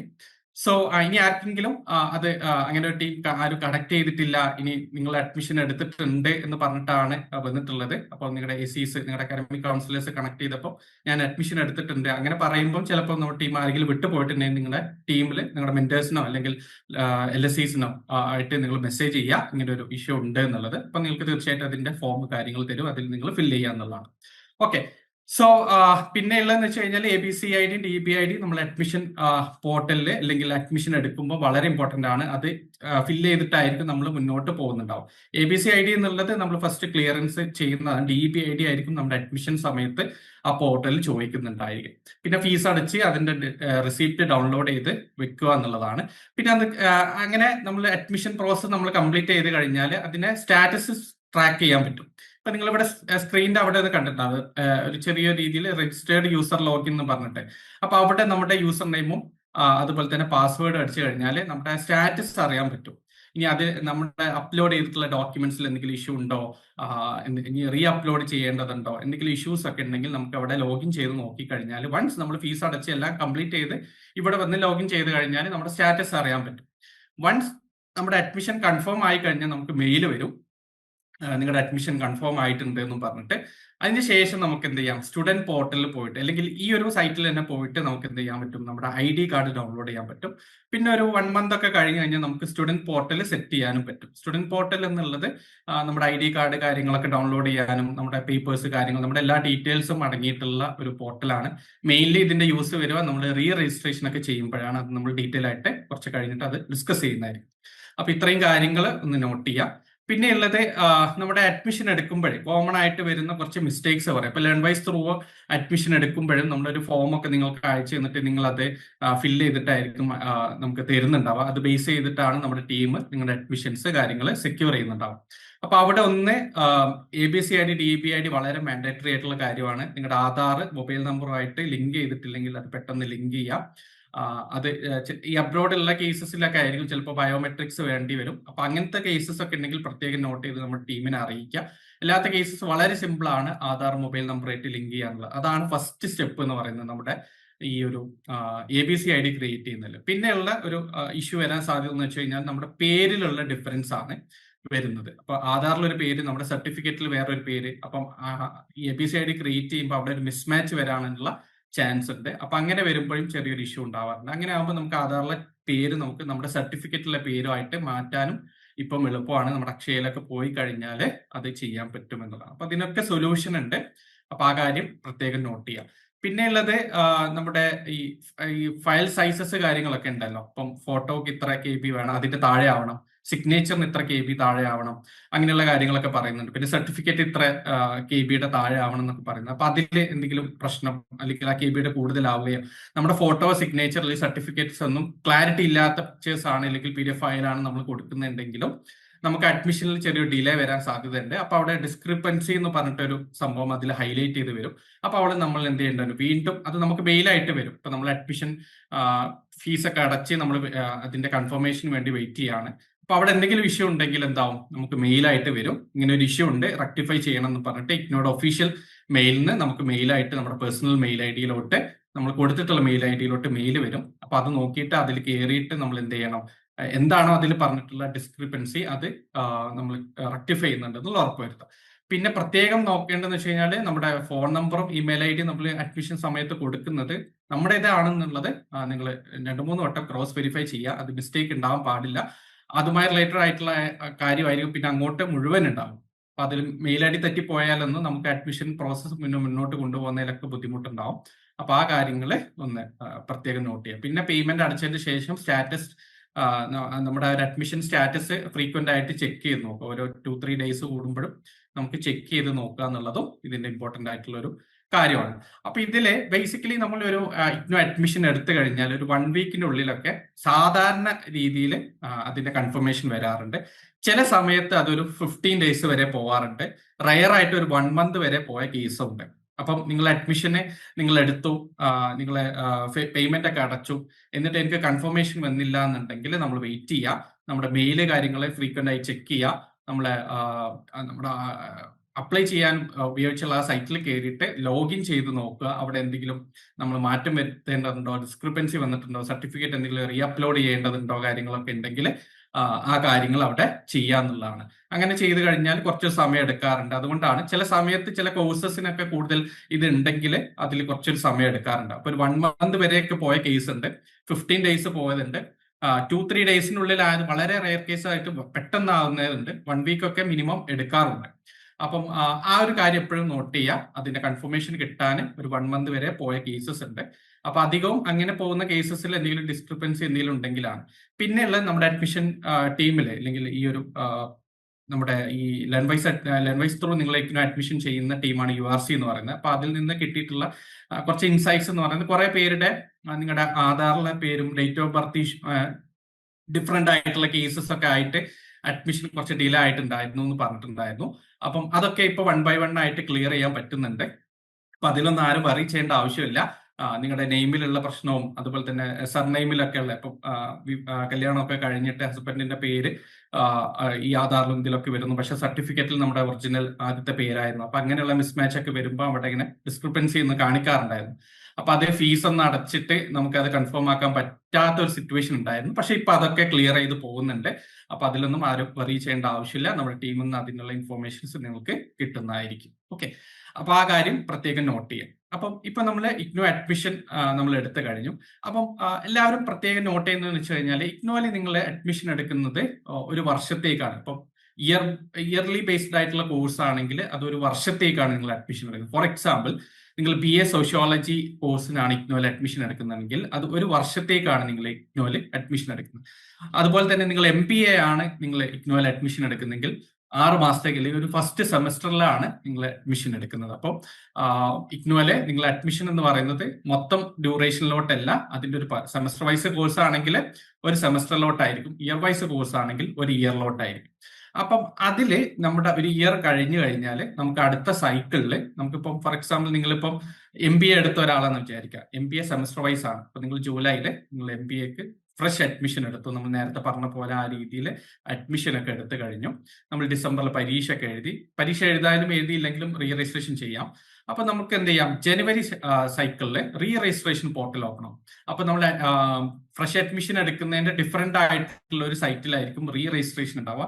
online.rr.igno.ac.in എന്നുള്ള ഒരു സൈറ്റിലാണ് റീ രജിസ്ട്രേഷൻ നമ്മൾ ചെയ്യുന്നത്. അപ്പൊ റീ രജിസ്ട്രേഷൻ എന്ന് പറഞ്ഞാൽ എന്താണ്, ഇഗ്നോയിലെ സെക്കൻഡ് ഇയർ അല്ലെങ്കിൽ സെക്കൻഡ് സം രജിസ്ട്രേഷനാണ് നമ്മൾ റീ രജിസ്ട്രേഷൻ എന്ന് പറയുന്നത്. അപ്പം നമ്മൾ നേരത്തെ പറഞ്ഞ പോലെ ഇയർ വൈസ് കോഴ്സ് ആണെങ്കിൽ ഒരു വർഷത്തേക്കാണ് ഇഗ്നോ അഡ്മിഷൻ എടുക്കുന്നത്. 2ാമത്തെ വർഷത്തേക്ക് നമ്മൾ എന്ത് ചെയ്യണം, റീ രജിസ്ട്രേഷൻ ഇഗ്നോയിൽ ചെയ്യണം. വീണ്ടും ഇഗ്നോ ഫീസ് അടച്ച് നമ്മൾ വീണ്ടും രജിസ്ട്രേഷൻ ചെയ്യണം. അപ്പം അതിലെ നമുക്ക് എന്താ നേരത്തെ ചെയ്ത പോലെ അത്ര കോംപ്ലിക്കേഷൻ ഇല്ല. നമ്മൾ ഓൾറെഡി നമ്മുടെ സർട്ടിഫിക്കറ്റ്സ് കാര്യങ്ങൾ ചെയ്തതാണ്, നമ്മുടെ ഫോട്ടോ നമ്മൾ അപ്ലോഡ് ചെയ്തിട്ടുണ്ട്, എല്ലാം നമ്മുടെ ഫസ്റ്റ് ഇയർ നമ്മൾ ചെയ്തതാണ്. സെക്കൻഡ് ഇയറിൽ അത്രയും കോംപ്ലിക്കേഷൻ ഇല്ല, വളരെ സിമ്പിൾ ആയിട്ട് നമ്മുടെ സ്റ്റുഡന്റ് പോർട്ടൽ വഴിയായിരിക്കും.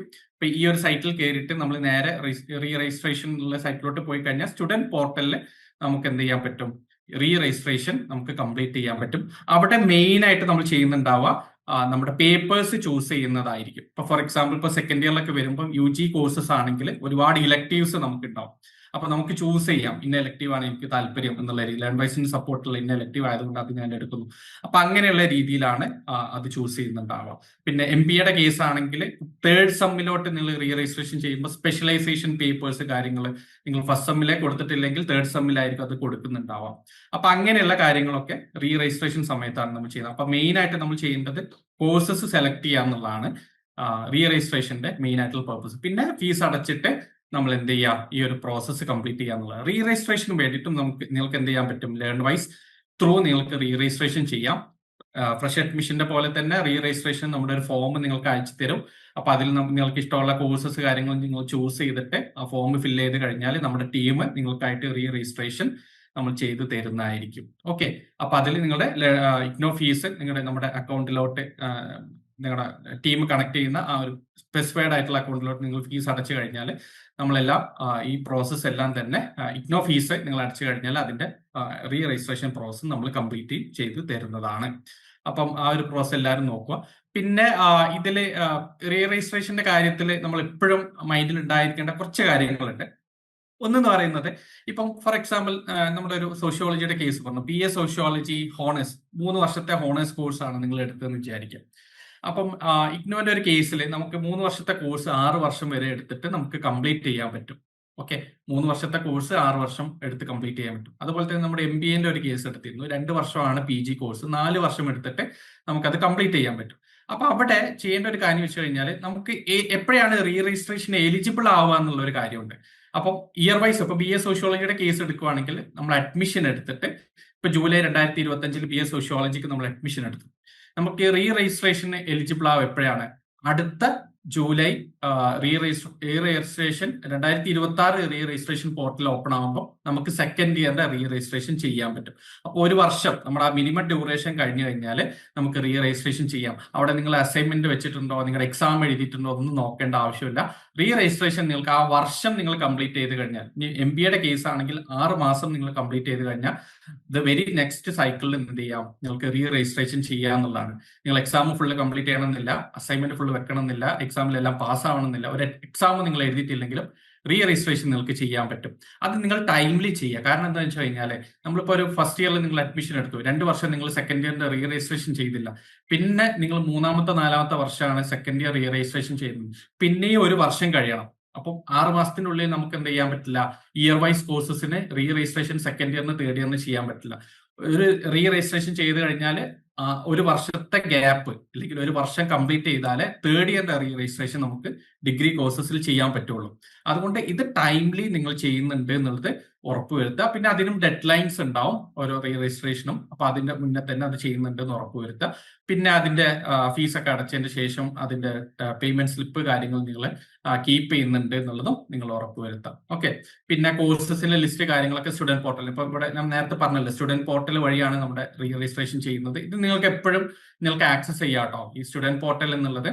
അപ്പൊ നിങ്ങൾ ഫസ്റ്റ് ആയി ചെയ്യുന്നതാണെങ്കിൽ അവിടെ ന്യൂ രജിസ്ട്രേഷൻ ഉണ്ടാവും. നിങ്ങൾ ഫ്രഷ് അഡ്മിഷൻ എടുത്ത് ഒരു 1 or 2 വീക്സ് കഴിഞ്ഞാൽ നിങ്ങൾക്ക് സ്റ്റുഡന്റ് പോർട്ടൽ നിങ്ങൾക്ക് സെറ്റ് ചെയ്യാൻ പറ്റും. അപ്പൊ അവിടെ താഴെ ന്യൂ രജിസ്ട്രേഷൻ എന്ന് പറഞ്ഞിട്ടുള്ള ഒരു ഗ്രീൻ ഐക്കണിൽ എഴുതി വെച്ചിട്ടുണ്ട്. അവിടെ ക്ലിക്ക് ചെയ്തിട്ട് നമ്മുടെ ഡീറ്റെയിൽസ്, എൻറോൾമെന്റ് നമ്പർ കാര്യങ്ങളൊക്കെ കൊടുത്തു കഴിഞ്ഞാൽ നമുക്ക് എന്ത് ചെയ്യാൻ പറ്റും, അവിടെ ഒരു യൂസർ നെയിമും അവിടെ ഒരു പാസ്വേഡും നമുക്ക് സെറ്റ് ചെയ്യാൻ പറ്റും. അത് ഇവിടെ കൊടുത്തിട്ട് ലോഗിൻ ചെയ്ത് കഴിഞ്ഞാൽ സ്റ്റുഡന്റ് പോർട്ടൽ കാണാം. അവിടെ നമുക്ക് എന്ത് ചെയ്യാം, നമ്മുടെ കോഴ്സസിന്റെ ലിസ്റ്റ് നമ്മൾ അപ്ലൈ ചെയ്തിട്ടുള്ള എല്ലാ ഡീറ്റെയിൽസ് കാര്യങ്ങൾ കാണാം. റീ രജിസ്ട്രേഷൻ സമയത്ത് റീ രജിസ്ട്രേഷൻ ചെയ്യാനുള്ള ഓപ്ഷൻ വരും. ID കാർഡ് ഡൗൺലോഡ് ചെയ്യാനൊക്കെ നമുക്ക് സ്റ്റുഡന്റ് പോർട്ടൽ നമുക്ക് യൂസ് ചെയ്യാൻ പറ്റും എന്നുള്ളതാണ്. ഓക്കെ, അപ്പൊ ആ കാര്യം ഒന്ന് പ്രത്യേകം നോട്ട് ചെയ്യും. ഇനി നമുക്ക് ഇപ്പം നമ്മൾ അഡ്മിഷന്റെ കാര്യം ഡിസ്കസ് ചെയ്തു, 2ാമത്തെ കാര്യം നമ്മൾ റീ രജിസ്ട്രേഷന്റെ കാര്യം നമ്മൾ ഡിസ്കസ് ചെയ്തു. ഇനി നമുക്ക് നേരെ 3ാമത്തെ കാര്യത്തിലോട്ട് പോകാം, അസൈൻമെന്റ്. അപ്പൊ നിങ്ങൾ ഫ്രഷ് അഡ്മിഷൻ എടുത്തു കഴിഞ്ഞാൽ ആദ്യം നിങ്ങൾ ചെയ്യേണ്ടതെന്ന് വെച്ച് കഴിഞ്ഞാൽ, ഇപ്പോൾ നിങ്ങളിപ്പോൾ എല്ലാവരും ജൂലൈ 2025 അഡ്മിഷൻ ഒക്കെ എടുത്ത് കംപ്ലീറ്റ് ആയെന്ന് വിചാരിക്കും.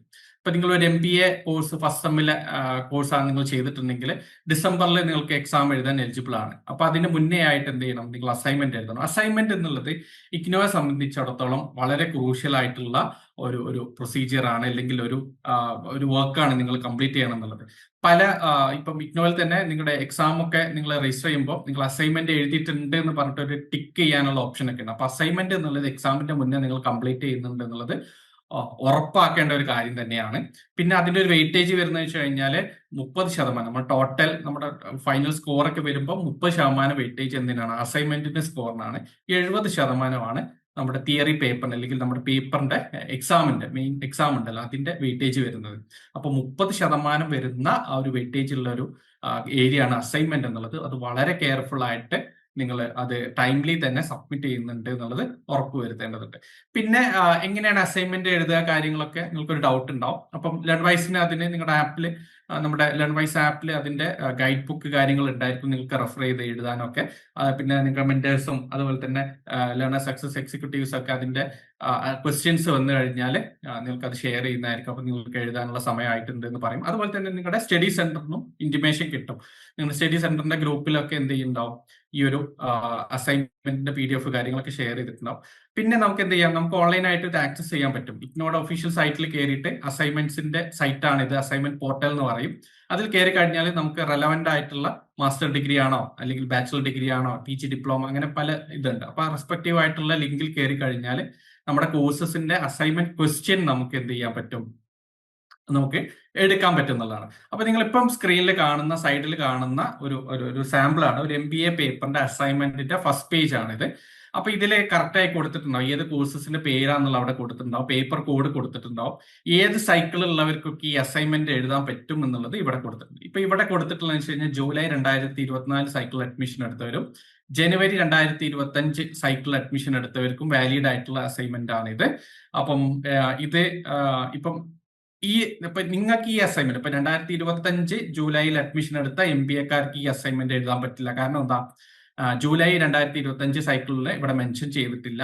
ഇവിടെ ലാസ്റ്റ് വരുന്ന April 30, 2025, അതായത് ഈ ജൂണിൽ പരീക്ഷ എഴുതിയിട്ടുള്ളത്, ഇക്കഴിഞ്ഞ ജൂണിൽ പരീക്ഷ എഴുതാൻ വേണ്ടിയിട്ടുള്ളവർക്ക് മാത്രമാണ് ഈ അസൈൻമെന്റ് വാലിഡ് ആയിട്ടുള്ളത്. നിങ്ങൾക്ക് അപ്പൊ പുതുതായി അഡ്മിഷൻ എടുത്ത MBA-കാർക്ക് നിങ്ങൾക്ക് വേറൊരു പുതിയൊരു അസൈൻമെന്റ് വന്നിട്ടുണ്ടാവും. അതാണ് നമ്മൾ എഴുതുന്നുള്ളത്. ആ ഒരു കറക്റ്റ് നമ്മുടെ ഡെഡ് ലൈനും കാര്യങ്ങളൊക്കെ അതിൽ മെൻഷൻ ചെയ്തിട്ടുണ്ടാവും. നമ്മൾ എലിജിബിൾ ആണ്, ആ അസൈൻമെന്റ് ആണ് നമ്മൾ എഴുതേണ്ടത് എന്നുള്ളത് അവിടെ കൃത്യമായിട്ട് നമ്മൾ നോക്കിയിട്ട് വേണം അത് എഴുതാൻ വേണ്ടിയിട്ട്. അപ്പൊ അത് നമ്മുടെ ലേൺവൈസിലെ ആപ്പിൽ കറക്റ്റ് ആയിട്ട് ഏത് സൈക്കിൾ ഉണ്ടാകുന്നുള്ളത് അവിടെ കൊടുത്തിട്ടുണ്ടാവും. പിന്നെ നിങ്ങളുടെ സ്റ്റഡി സെന്ററിലൊക്കെ അത് കറക്റ്റ് ആയിട്ട് നിങ്ങളത് ക്രോസ് വെരിഫൈ ചെയ്യണം. നിങ്ങൾ എല്ലാ അസൈൻമെന്റ് എഴുതിയിട്ട് ഇതെല്ലാം നിങ്ങൾ എഴുതേണ്ട അസൈൻമെന്റ് എന്ന് ലേറ്റർ നിങ്ങൾ അറിയുമ്പോൾ അത്രയും എടുത്ത ഒരു എഫേർട്ട് പിന്നെ വേസ്റ്റ് ആയി പോകും. അപ്പൊ ആ കാര്യങ്ങൾ പ്രത്യേകം നോട്ട് ചെയ്യുക. അസൈൻമെന്റ് ക്വസ്റ്റ്യൻ എടുത്ത് ഫസ്റ്റ് പേജിൽ തന്നെ ഈ ഡീറ്റെയിൽസ് ഒക്കെ കൊടുത്തിട്ടുണ്ടാവും, ഏതൊക്കെ സൈക്കിൾ അഡ്മിഷൻ എടുത്തവർക്ക് എഴുതാൻ കാര്യങ്ങളൊക്കെ. അതുപോലെ തന്നെ UGന്റെ കേസാണ്, ഇപ്പോൾ പൊളിറ്റിക്കൽ സയൻസോ എക്കണോമിക്സോ BSc ഫുഡ് സേഫ്റ്റിയോ അല്ലെങ്കിൽ BSc സയൻസ് ഏത് കോഴ്സ് ആണെങ്കിലും ഒക്കെ തന്നെ ഈ ഒരു മോഡലിൽ ഉണ്ടാവും. അപ്പൊ അത് കാര്യങ്ങൾ ഇവിടെ കൊടുത്തിട്ടുണ്ടാവും. ഇനി ടിപ്പിക്കൽ പാറ്റേൺ പറയാം. ഇപ്പം ഇപ്പം ജൂണിൽ പരീക്ഷ എഴുതുകയാണെങ്കിൽ മാർച്ച് 31 വരെ അതിനുള്ളിൽ നമുക്ക് അസൈൻമെന്റ് സബ്മിറ്റ് ചെയ്യാം. ഫോർ എക്സാമ്പിൾ ഇപ്പം BSc അല്ലെങ്കിൽ BSc മാത്തമാറ്റിക്സ് അഡ്മിഷൻ എടുത്ത ഒരു ലേണർ ഉണ്ടെങ്കിൽ അവർക്ക് ഇപ്പം ജൂലൈ അഡ്മിഷൻ സൈക്കിളിൽ 2025 അഡ്മിഷൻ സൈക്കിളിൽ അവർ അഡ്മിഷൻ എടുത്തു. അവർക്ക് എക്സാം എഴുതാൻ അവർ എലിജിബിൾ ആവുക 2026 ജൂണിലാണ്. അപ്പൊ അതിന്റെ മുന്നേ അപ്പം 2026 മാർച്ച് 31 ഉള്ളിൽ അതിന്റെ അസൈൻമെന്റ് അവർ സബ്മിറ്റ് ചെയ്താൽ മതി. ഇപ്പൊ ലേറ്റസ്റ്റ് ആയിട്ടുള്ള അസൈൻമെന്റ് പോർട്ടലിൽ കയറിയിട്ട് ഈ ജൂലൈ സൈക്കിളിൽ 2026 ജനുവരി സൈക്കിളിനും എലിജിബിൾ ആയിട്ടുള്ള അസൈൻമെന്റ് ക്വസ്റ്റ്യൻസ് റിലീസ് ആയിട്ടുണ്ടെങ്കിൽ അവർക്ക് ഇപ്പോഴേ എഴുതി തുടങ്ങാം. പക്ഷെ അടുത്ത കൊല്ലം മാർച്ച് 31 വരെ അതിന് സമയമുണ്ട്. അതുപോലെ തന്നെ ഡിസംബർ സൈക്കിൾ പരീക്ഷ എഴുതുന്നവർക്കാണെങ്കിൽ സെപ്റ്റംബർ, അതിന് തൊട്ട് മുന്നുള്ള സെപ്റ്റംബർ 30 വരെയാണ് അതിന്റെ ഒരു നോർമൽ അതിന്റെ ഡെഡ് ലൈൻ ഉണ്ടാവില്ല അസൈൻമെന്റ് സബ്മിറ്റ് ചെയ്യുന്നത്. പിന്നെ ഇത് വാരി ചെയ്യും കേട്ടോ, ഓരോ സ്റ്റഡി സെന്റർ ഡിപ്പെൻഡ് ചെയ്തിട്ട്. സ്റ്റഡി സെന്റർ പ്രത്യേകം ചില സ്റ്റഡി സെന്റേഴ്സ് ഒക്കെ ഇന്ന ഡേറ്റിനുള്ളിൽ സബ്മിറ്റ് ചെയ്യണം എന്നൊക്കെ പറയും. പിന്നെ ചില സമയത്ത് ഇഗ്നോ അതിന്റെ ഈ ഒരു ഫൈനൽ ഡേറ്റ് അസൈൻമെന്റ് സബ്മിറ്റ് ചെയ്യുന്ന ഡേറ്റ് എക്സ്റ്റൻഷൻ ഒക്കെ പറയാറുണ്ട്. അപ്പൊ ആ കാര്യം നിങ്ങൾ നോട്ട് ചെയ്യാം. അപ്പൊ ഇവിടെ നിങ്ങൾ ഒരു നോട്ടീസ് കാണുന്നുണ്ടല്ലോ. അപ്പൊ ഇവിടെ ഇത് വന്നിട്ടെന്ന് വെച്ച് കഴിഞ്ഞാല് ഈ അസൈൻമെന്റ് സബ്മിറ്റ് ചെയ്യേണ്ട ലാസ്റ്റ് ഡേറ്റ് എക്സ്റ്റെൻഡ് ചെയ്തിട്ടുണ്ട് എന്ന് പറഞ്ഞിട്ടുള്ള ഇഗ്നോയുടെ നോട്ടീസാണ്. അപ്പം ചില സമയത്ത് റയർ ആയിട്ട് അങ്ങനെ എക്സ്റ്റൻഷൻ ഒക്കെ കിട്ടാറുണ്ട്. അപ്പൊ ലാസ്റ്റ് മൊമെന്റിൽ നമുക്ക് എഴുതാൻ പറ്റിയിട്ടില്ലെങ്കിലും ഇങ്ങനെ ഒരു എക്സ്റ്റൻഷന്റെ ലൂപ്പ് ഉപയോഗിച്ചുകൊണ്ട് നമുക്ക് അസൈൻമെന്റ് സബ്മിറ്റ് ചെയ്തിട്ട് എക്സാമിന് എലിജിബിൾ ആവാൻ പറ്റും എന്നുള്ളതാണ്. പിന്നെ പ്രത്യേകം നമ്മൾ നോട്ട് ചെയ്യേണ്ടത്, ഈ അസൈൻമെന്റ് സബ്മിഷൻ നമ്മൾ ചെയ്യുമ്പോൾ അത് നമ്മുടെ സ്റ്റഡി സെന്ററിലായിരിക്കും മിക്കവാറും നമ്മുടെ അസൈൻമെന്റ്സ് നമ്മൾ സബ്മിറ്റ് ചെയ്യുന്നുണ്ടാവുക. ചില സ്റ്റഡി സെന്റർ RC തന്നെ ആയിരിക്കും, റീജിയൽ സെന്റർ ആയിരിക്കും നമ്മുടെ സ്റ്റഡി സെന്റർ ആയിട്ട് ആക്ട് ചെയ്യുന്നത്. അത് റീജിയൽ സെന്ററിൽ തന്നെ കൊടുക്കും. അപ്പൊ സ്റ്റഡി സെന്ററിൽ നമ്മുടെ അസൈൻമെന്റ് കൊടുക്കുമ്പോൾ ODL, അപ്പം നമുക്ക് 2 തരം ഫ്രഷ് അഡ്മിഷൻ എടുക്കാം. ഇപ്പൊ നിങ്ങൾ പലരും മുഴുവൻ പേര് അല്ലെങ്കിൽ ഒരു 90% ആൾക്കാരും ഓൺലൈൻ ഡിസ്റ്റൻസ് ലേണിംഗ് വഴിയായിരിക്കും അഡ്മിഷൻ എടുക്കുക. കുറച്ച് പേര് ഓൺലൈൻ അഡ്മിഷൻ എടുത്തവരും ഉണ്ടാവും. ചെറിയ ഡിഫറൻസ് അത് തമ്മിലേ ഉള്ളൂ. അപ്പം ODL വഴി എടുത്ത, അതായത് ഓൺലൈൻ ആൻഡ് ഡിസ്റ്റൻസ് ലേണിംഗ് എന്നുള്ളതാണ് നോർമലി എല്ലാവരും തന്നെ ഇഗ്നോയിൽ ഏറ്റവും കോഴ്സസ് ഉള്ളതും ODL പ്രോഗ്രാം തന്നെയാണ്. അപ്പൊ അതുവഴി നിങ്ങൾ എടുത്ത അധിക പേരും എടുത്ത കോഴ്സസും ODL ആയിരിക്കും. അതിൽ വളരെ കുറച്ച് കോഴ്സസ് ഇഗ്നോ കൊടുക്കുന്നുള്ളൂ. അപ്പൊ അതുകൊണ്ട് കൺഫ്യൂഷൻ ആവേണ്ട ആവശ്യമില്ല, അത്ര ടെക്നിക്കാലിറ്റീസിലോട്ട് പോകണ്ട. അപ്പം ODL എടുത്ത കേസസ് ആണെങ്കിൽ, നിങ്ങൾ ഇപ്പോൾ അഡ്മിഷൻ എടുത്ത കേസ് ആണെങ്കിൽ അസൈൻമെന്റ് സബ്മിറ്റ് ചെയ്യുമ്പോൾ അതിന്റെ ഹാർഡ് കോപ്പി, അതിനൊരു പ്രത്യേക ഫോർമാറ്റ് കാര്യങ്ങളുണ്ട്, അത് ഞാൻ ഡിസ്കസ് ചെയ്യാം. അപ്പൊ നിങ്ങൾ അത് സബ്മിറ്റ് ചെയ്യുമ്പോൾ നിങ്ങൾ സ്റ്റഡി സെന്ററിൽ കൊടുക്കുമ്പോൾ ഫസ്റ്റ് നിങ്ങൾ ചെയ്യേണ്ടത് അതിന്റെ ഒരു ഫോട്ടോ കോപ്പി നിങ്ങൾ കയ്യിൽ വെക്കുക എന്നുള്ളതാണ്. അപ്പം നിങ്ങൾ സബ്മിറ്റ് ചെയ്യുന്നതിന് മുന്നേ ആയിട്ട് അതിന്റെ ഒരു ഫോട്ടോ കോപ്പി നിങ്ങൾ കയ്യിൽ എടുത്ത് വെക്കുക. അതുപോലെ തന്നെ സ്റ്റഡി സെന്ററിൽ കൊടുത്തതിന് ശേഷം പല സ്റ്റഡി സെന്റേഴ്സും അതിന് റെസിപ്റ്റ് കൊടുക്കും. ഇന്ന അസൈൻമെന്റ് കിട്ടിയിട്ടുണ്ടെന്ന് പറഞ്ഞിട്ട് ഒരു റെസിപ്റ്റ് തരാറുണ്ട്. അത് റിക്വസ്റ്റ് ചെയ്യുക, അങ്ങനെ തരാൻ പറ്റുമോ എന്നുള്ളത്. കാരണം ലേറ്റസ്റ്റ് സ്റ്റേജിൽ നമ്മുടെ അസൈൻമെന്റ് എന്തെങ്കിലും കാരണങ്ങൾ കൊണ്ട് നമുക്ക് അസൈൻമെന്റ് മാർക്ക് അപ്ഡേറ്റ് ആയിട്ടില്ലെങ്കിൽ നമ്മുടെ കയ്യിൽ ഒരു പ്രൂഫ് വേണമല്ലോ, നമ്മൾ ഇതുവരെ സബ്മിറ്റ് ചെയ്തിട്ടുണ്ട് എന്നുള്ളത്. അപ്പൊ അങ്ങനെ റെസിപ്റ്റ് കൊടുക്കുന്നുണ്ടെങ്കിൽ തീർച്ചയായിട്ടും അത് നിങ്ങൾ ചോദിച്ചു മേടിക്കുക. ഇനി അങ്ങനെ കൊടുക്കാത്ത സ്റ്റഡി സെന്റർ ഉണ്ടാവും ചിലവരൊക്കെ. അപ്പൊ നിങ്ങൾ റിക്വസ്റ്റ് ചെയ്യുക, എന്തെങ്കിലും ഒരു റെസിപ്റ്റ് ആയിട്ട് എന്തെങ്കിലും തരാൻ പറ്റുമോ എന്നുള്ള റിക്വസ്റ്റ് ചെയ്ത് നോക്കാം. അതുപോലെ തന്നെ ഓൺലൈൻ പ്രോഗ്രാം ആണെങ്കിൽ നമുക്ക് ലേണർ മാനേജ്മെന്റ് സിസ്റ്റം ഉണ്ട്, LMS പോർട്ടൽ എന്ന് പറയും. അപ്പൊ അതിലാണ് നമ്മൾ സബ്മിറ്റ് ചെയ്യേണ്ടത്. ആ കേസസിലും ചിലവർക്കൊക്കെ നമ്മൾ റീജിയണൽ സെന്ററിലും നിങ്ങൾ അതിന്റെ ഒരു ഹാർഡ് കോപ്പി കൊടുത്താൽ ബെറ്റർ ആവും എന്നൊക്കെ പറയാറുണ്ട്. കാരണം LMS അപ്ലോഡ് ചെയ്യുമ്പോൾ ചെറിയൊരു ഡിലേ ഉണ്ടാവാറുണ്ട് മാർക്ക് അപ്ഡേറ്റ് ആവാൻ. അപ്പം അതെന്തായാലും നിങ്ങളുടെ കോർഡിനേറ്റർ ആയിട്ടും ഡിസ്കസ് ചെയ്തിട്ട് അങ്ങനെ ഒരു ഓപ്ഷൻ ഉണ്ടെങ്കിൽ അതിന്റെ ഹാർഡ് കോപ്പി നിങ്ങൾക്ക് വേണമെങ്കിൽ കൊടുക്കാം. പക്ഷെ അതിന്റെ ഇഗ്നോയുടെ പ്രോപ്പർ ആയിട്ടുള്ള ചാനൽ എന്ന് പറയുന്നത് അത് പോർട്ടൽ വഴി ഓൺലൈൻ ആയിട്ട് സബ്മിറ്റ് ചെയ്യുക എന്നുള്ളത് തന്നെയാണ്. അപ്പൊ ആ കാര്യം ഒന്ന് നോക്കുക. ഫസ്റ്റ് നിങ്ങൾ എന്ത് ചെയ്യണം, ഒരു ഫോട്ടോ കോപ്പി എടുത്ത് വെക്കണം. അതുപോലെ തന്നെ നിങ്ങളുടെ അതിന്റെ റിസീപ്റ്റ് ചോദിച്ച് നിങ്ങൾ സബ്മിറ്റ് ചെയ്യുമ്പോൾ അതിന്റെ റിസീപ്റ്റ് ചോദിച്ചിട്ട് നിങ്ങൾ കൈവലിക്കുന്നുണ്ട് എന്നുള്ളത് ഉറപ്പുവരുത്താം. പിന്നെ അസൈൻമെന്റിന്റെ ഒരു ഫ്രണ്ട് പേജ് ആണ് ഇപ്പോൾ ഇവിടെ കൊടുത്തിട്ടുള്ളത്. ഇത് ചെറിയ വ്യത്യാസങ്ങൾ ഉണ്ടായിരിക്കും കേട്ടോ. ഓരോ സ്റ്റഡി സെന്ററിനും ചിലപ്പം ചില സ്റ്റഡി സെന്റേഴ്സിനൊക്കെ അവരുടേതായിട്ടുള്ള അവരുടെ പേരൊക്കെ കൊടുത്തിട്ടുള്ള കവർ പേജ് ഒക്കെ ഉണ്ടാവും. അപ്പൊ അത് നിങ്ങളുടെ സ്റ്റഡി സെന്ററിലെ ഗ്രൂപ്പിൽ വരുന്ന കാര്യങ്ങൾ ഫോളോ ചെയ്യാം. അപ്പൊ അതിലുള്ള കാര്യങ്ങളായിരിക്കും. ഏകദേശം ഈ രീതിയിലാണ് നമ്മുടെ അസൈൻമെന്റ് ഉണ്ടായിരിക്കുക. പിന്നെ ഇതിന്റെ ഒരു ഫൈനലായി സബ്മിറ്റ് ചെയ്ത നമ്മുടെ യൂട്യൂബ് ചാനലിൽ കയറിയിട്ട് ഷോർട്സിന്റെ സെക്ഷനിൽ പോയി കഴിഞ്ഞാൽ കുറച്ച് വീഡിയോസ് താഴെ വന്നു കഴിഞ്ഞാൽ നമ്മുടെ ലേണേഴ്സ് സബ്മിറ്റ് ചെയ്ത അസൈൻമെന്റ്സിന്റെ കുറെ ഷോർട്ട് വീഡിയോസ് നമ്മുടെ യൂട്യൂബിലുണ്ട്. അപ്പൊ നിങ്ങൾ ജസ്റ്റ് യൂട്യൂബിൽ പോയിട്ട് വീഡിയോ ലൈവ് പ്ലേലിസ്റ്റ് കണ്ടിട്ട് അടുത്ത് വരുന്നത് ഷോർട്സ് ഉണ്ടാവും. ആ ഷോർട്സിൽ കയറി കഴിഞ്ഞാൽ നമ്മുടെ ലേണേഴ്സ് ഒരു 5-8 വീഡിയോസ് അങ്ങനെ നമ്മളത് പബ്ലിഷ് ചെയ്തിട്ടുണ്ട്. നിങ്ങൾക്ക് വേണമെങ്കിൽ ഒന്ന് നോക്കാം. ഒരു 1 മിനിറ്റ് ആയിട്ടുള്ള വീഡിയോ ആണ്, ഷോർട്ടായിട്ട് നമ്മളത് പബ്ലിഷ് ചെയ്തിട്ടുണ്ട്. അപ്പം അവർ ഫുൾ ബണ്ടിലൊക്കെ ആക്കിയിട്ട് എങ്ങനെയാണ് അസൈൻമെന്റ് അറേഞ്ച് ചെയ്ത് വെച്ചിട്ടുള്ള കാര്യങ്ങളൊക്കെ അതിലുണ്ട്. പിന്നെ ഡീറ്റെയിൽ ആയിട്ട് എങ്ങനെ അസൈൻമെന്റ് എഴുതണം എന്നുള്ളതിന്റെ ഒരു വീഡിയോയും നമ്മുടെ യൂട്യൂബ് ചാനലിലുണ്ട്. അതും നിങ്ങൾക്ക് റെഫർ ചെയ്യാവുന്നതാണ്. പിന്നെ നിങ്ങൾക്ക് പ്രോപ്പർ ആയിട്ടുള്ള ഗൈഡൻസ് മെന്റേഴ്സിന്റെയും LSCസിന്റെ ഭാഗത്തു നിന്നൊക്കെ നിങ്ങൾക്ക് കിട്ടുന്നതായിരിക്കും. അപ്പൊ ഇതിലൊന്നും വറി ചെയ്യേണ്ട ആവശ്യമില്ല. നമ്മുടെ ഭാഗത്ത് നിന്ന് എല്ലാവിധ സപ്പോർട്ടും നിങ്ങൾക്ക് ഉണ്ടായിരിക്കും. നമ്മുടെ അസൈൻമെന്റ് ഗൈഡ് ബുക്ക് ഉണ്ടാവും, നിങ്ങൾക്ക് റെഫർ ചെയ്ത് എഴുതാൻ വേണ്ടിയിട്ട്. പരമാവധി നിങ്ങളുടെ വേർഡ്സിൽ തന്നെ അസൈൻമെന്റ് എഴുതാൻ വേണ്ടിയിട്ട് നിങ്ങൾ ട്രൈ ചെയ്യുക. അതിൽ തെറ്റൊന്നുമില്ല എന്ന് ഉറപ്പ് വരുത്താൻ വേണ്ടിയിട്ട് നമ്മുടെ ഗൈഡ് ബുക്ക് നിങ്ങൾക്ക് എന്ത് ചെയ്യാം, യൂസ് ചെയ്യാനും പറ്റും. ഓക്കെ, ദെൻ നമുക്ക് ഗ്രേഡ് കാർഡ് കാര്യങ്ങൾ, അസൈൻമെന്റ് ട്രാക്കിംഗ് കാര്യങ്ങളൊക്കെ ചെയ്യാനുള്ള ഓപ്ഷൻസും ഇഗ്നോയിലുണ്ട്. അതും നമുക്ക് ചെയ്യാൻ പറ്റും എന്നുള്ളത് തന്നെയാണ്. അതിനൊക്കെ റെസ്പെക്റ്റീവ് ആയിട്ടുള്ള പോർട്ടൽസ് നമുക്കുണ്ട്. അപ്പൊ ആ കാര്യങ്ങൾ നമുക്ക് നോക്കാനുള്ള ഓൺലൈൻ സൗകര്യങ്ങൾ ഉണ്ട് എന്നുള്ളതും മനസ്സിലാക്കാം. പിന്നെ പ്രത്യേകിച്ച് അസൈൻമെന്റ് സബ്മിറ്റ് ചെയ്യുമ്പോൾ നമ്മൾ ശ്രദ്ധിക്കേണ്ട കുറച്ച് കാര്യങ്ങളുണ്ട്. നമ്മൾ പുറത്തുനിന്ന് ഇപ്പം ഒരുപാട് സോൾഡ് അസൈൻമെന്റ്സ് ഒക്കെ നമുക്ക് കിട്ടും. ഒരിക്കലും അത് നിങ്ങൾ മേടിക്കരുത്. അത് അതേപോലെ നിങ്ങൾ പോയി സബ്മിറ്റ് ചെയ്ത് കഴിഞ്ഞാൽ അസൈൻമെന്റ് ഇൻവാലിഡ് ആവും. അപ്പം നമ്മൾ നമ്മുടെ കൈപ്പടയിൽ തന്നെ നമ്മുടെ വേർഡ്സിൽ എഴുതുന്നതാണ് ഏറ്റവും നല്ലത്. അപ്പം ആ രീതിയിൽ നിങ്ങൾ തേർഡ് പാർട്ടി PDF ഫയൽസും കാര്യങ്ങളൊക്കെ യൂസ് ചെയ്തുകൊണ്ട് അസൈൻമെന്റ് അതേപോലെ കൊണ്ടുപോകരുത്. നമ്മുടെ ഹാൻഡ് റിട്ടൺ ആണ്, നമ്മുടെ കൈകൊണ്ട് തന്നെ നമ്മുടെ A4 ഷീറ്റിൽ കാര്യങ്ങൾ എഴുതിയിട്ടുള്ള അസൈൻമെന്റ് ആണ് വേണ്ടത്. പിന്നെ നമ്മൾ സബ്മിറ്റ് ചെയ്യുന്ന റീജിയണൽ സെന്റർ അല്ലെങ്കിൽ സ്റ്റഡി സെന്ററിലാണ് നമ്മൾ സബ്മിറ്റ് ചെയ്യുന്നതെങ്കിൽ കറക്റ്റ് ആയിട്ട് നമ്മുടെ സ്റ്റഡി സെന്ററിൽ തന്നെയാണ് ഇത് സബ്മിറ്റ് ചെയ്യുന്നത് എന്നുള്ളത് ഉറപ്പുവരുത്തണം. വേറെ ഏതെങ്കിലും സ്റ്റഡി സെന്ററിൽ കൊണ്ടുപോയി വെച്ച് കഴിഞ്ഞാൽ അസൈൻമെന്റ് മിസ്സാവും, നമ്മുടെ അസൈൻമെന്റ് മാർക്ക് കാൽക്കുലേറ്റ് ചെയ്യില്ല. അപ്പൊ ആ കാര്യം നോക്കുക. പിന്നെ റെസിപ്റ്റ് കാര്യങ്ങൾ കയ്യിൽ വെക്കുക. പിന്നെ ഉള്ളത് ലാസ്റ്റ് ഡേറ്റിലോട്ട് വെയിറ്റ് ചെയ്യാണ്ടിരിക്കുക, നേരത്തെ തന്നെ അസൈൻമെന്റ് എഴുതുക എന്നുള്ളതാണ്. അതിന്റെ ഡേറ്റ് കഴിഞ്ഞ് കഴിഞ്ഞാൽ പിന്നെ എക്സ്റ്റൻഷൻ ഉണ്ടാവില്ല. അപ്പൊ നമുക്ക് പിന്നെ എക്സാം എഴുതുന്നതിലൊക്കെ ഒരു ബുദ്ധിമുട്ടുണ്ടാവും. സാധാരണ അസൈൻമെന്റ് എഴുതിയില്ലെങ്കിൽ നമുക്ക് എക്സാം എഴുതാം, പക്ഷെ അതിന്റെ റിസൾട്ട് വരുമ്പോൾ അസൈൻമെന്റിന്റെ ഭാഗം ബ്ലാങ്ക് ആയിട്ടിരിക്കും. പിന്നെ നമ്മൾ പിന്നെ അസൈൻമെന്റ് സബ്മിറ്റ് ചെയ്ത് നമ്മുടെ ഫൈനൽ ഗ്രേഡ് കാർഡ് ഒക്കെ വരുമ്പോഴത്തേക്ക് അതിൽ ഒരുപാട് ഡിലേ വരും. ഓക്കെ, അതാണ് മെയിൻ പ്രശ്നം. അതുകൊണ്ടാണ് എക്സാമിന്റെ മുന്നേ തന്നെ അസൈൻമെന്റ് എഴുതിയിട്ട് സബ്മിറ്റ് ചെയ്യുന്നുണ്ടെന്ന് ഉറപ്പുവരുത്താൻ വേണ്ടിയിട്ട് നമ്മൾ പറയുന്നത്. അപ്പം എക്സാമിന്റെ മുന്നേ അസൈൻമെന്റ് എഴുതി കഴിഞ്ഞാൽ നമ്മുടെ എക്സാമിന്റെ മാർക്ക് വരുമ്പോൾ അസൈൻമെന്റിന്റെ മാർക്കും പാരലലി തന്നെ അത് ഇവാലുവേറ്റ് ചെയ്ത് കഴിഞ്ഞാൽ അത് എന്താ ചെയ്യും, അപ്ഡേറ്റ് ആവും. അപ്പോൾ ഒരു സൈക്കിൾ കഴിഞ്ഞിട്ട് പിന്നെ അടുത്ത സൈക്കിളിലോട്ട് നമ്മൾ അസൈൻമെന്റ് മാറ്റി വെക്കുമ്പോൾ ഇതിന്റെ മാർക്കും ഈ നമ്മുടെ ഫൈനൽ മാർക്കും എല്ലാം കൊളേറ്റ് ചെയ്ത് വരുമ്പോൾ അതിൽ കുറെ ഡിലേ വരാനൊക്കെ ചാൻസ് ഉണ്ട്. അപ്പോൾ അതുകൊണ്ടാണ് നമ്മുടെ എക്സാമിന്റെ മുന്നേ തന്നെ നിങ്ങൾ എന്ത് ചെയ്യണം, അസൈൻമെന്റ് സബ്മിറ്റ് ചെയ്യണം എന്നുള്ളത് പറയുന്നത്. പിന്നെ ഉള്ളത് നമുക്ക് നേരെ ടേം ആൻഡ് എക്സാമിനേഷനിലോട്ട് വരാം. നമ്മുടെ മെയിൻ ആയിട്ടുള്ള നമ്മുടെ ഇഗ്നോ എക്സാം. നമ്മുടെ ഇഗ്നോ എക്സാമും ഇതുപോലെ തന്നെയാണ്, വർഷത്തിൽ 2 പ്രാവശ്യം നടക്കുന്നുണ്ട്. ഒന്ന് ജൂണിൽ നടക്കുന്നുണ്ട്, ഡിസംബറിൽ നടക്കുന്നുണ്ട്. അപ്പം അതിന് കുറച്ച് എലിജിബിലിറ്റി ഉണ്ട്. അത് എന്തൊക്കെയാന്ന് നോക്കാം. ഒന്ന്, നമ്മൾ രജിസ്ട്രേഷൻ കംപ്ലീറ്റ് ചെയ്യണം എന്നുള്ളത് ഒബ്വിയസ് ആയിട്ടുള്ള കാര്യമാണ്. അസൈൻമെന്റ് ഞാൻ നേരത്തെ പറഞ്ഞല്ലോ, അസൈൻമെന്റ് സബ്മിഷൻ എന്നുള്ളത് മാൻഡേറ്ററി ആണ്. പക്ഷെ അസൈൻമെന്റ് സബ്മിറ്റ് ചെയ്തില്ലെങ്കിൽ നമുക്ക് എക്സാം എഴുതാൻ പറ്റും. പക്ഷെ എക്സാമിനേഷൻ ഫോമിന്റെ അവിടെ ചോദിക്കുന്നുണ്ട് നിങ്ങൾ അസൈൻമെന്റ് എഴുതിയിട്ടില്ലേ എന്നുള്ളത് ടിക്ക് ചെയ്തിട്ടാണ് നമ്മൾ മുന്നോട്ട് പോകുന്നത്. പക്ഷെ ഇനി ഇൻ കേസ് നിങ്ങൾ എഴുതിയിട്ടില്ലെങ്കിലും നിങ്ങൾക്ക് ചെയ്യാൻ പറ്റും. പക്ഷെ ഇങ്ങനെ ഒരു പ്രശ്നം അവിടെ ഉണ്ടാവും. മാർക്ക് അപ്ഡേറ്റ് ചെയ്യുമ്പോൾ ചിലപ്പോൾ അത് ഡിലേ ആവാനും മൊത്തത്തിൽ നമ്മുടെ ഡിഗ്രി സർട്ടിഫിക്കറ്റ് കിട്ടുന്നതിൽ ഡിലേ വരാനൊക്കെയുള്ള ചാൻസ് ഉണ്ടാവും. അപ്പൊ അതുകൊണ്ട് അസൈൻമെന്റ് സബ്മിറ്റ് ചെയ്യുന്നത് നോക്കുക. പിന്നെ മിനിമം സ്റ്റഡി പീരിയഡ്, നമ്മുടെ ക്രെഡിറ്റ്സ് കാര്യങ്ങൾ മീറ്റ് ചെയ്യുന്നുണ്ട് ഉറപ്പുവരുത്തുക. അതെന്താന്ന് വെച്ച് കഴിഞ്ഞാൽ ഇപ്പം ഇയർ വൈസ് കോഴ്സാണ്. ഇപ്പൊ നമ്മൾ നേരത്തെ പറഞ്ഞു, ഫോർ എക്സാമ്പിൾ നിങ്ങൾ bachelor of journalism and digital media BA journalism and digital media കോഴ്സാണ് നിങ്ങൾ എടുത്തതെന്ന് വിചാരിക്കാം.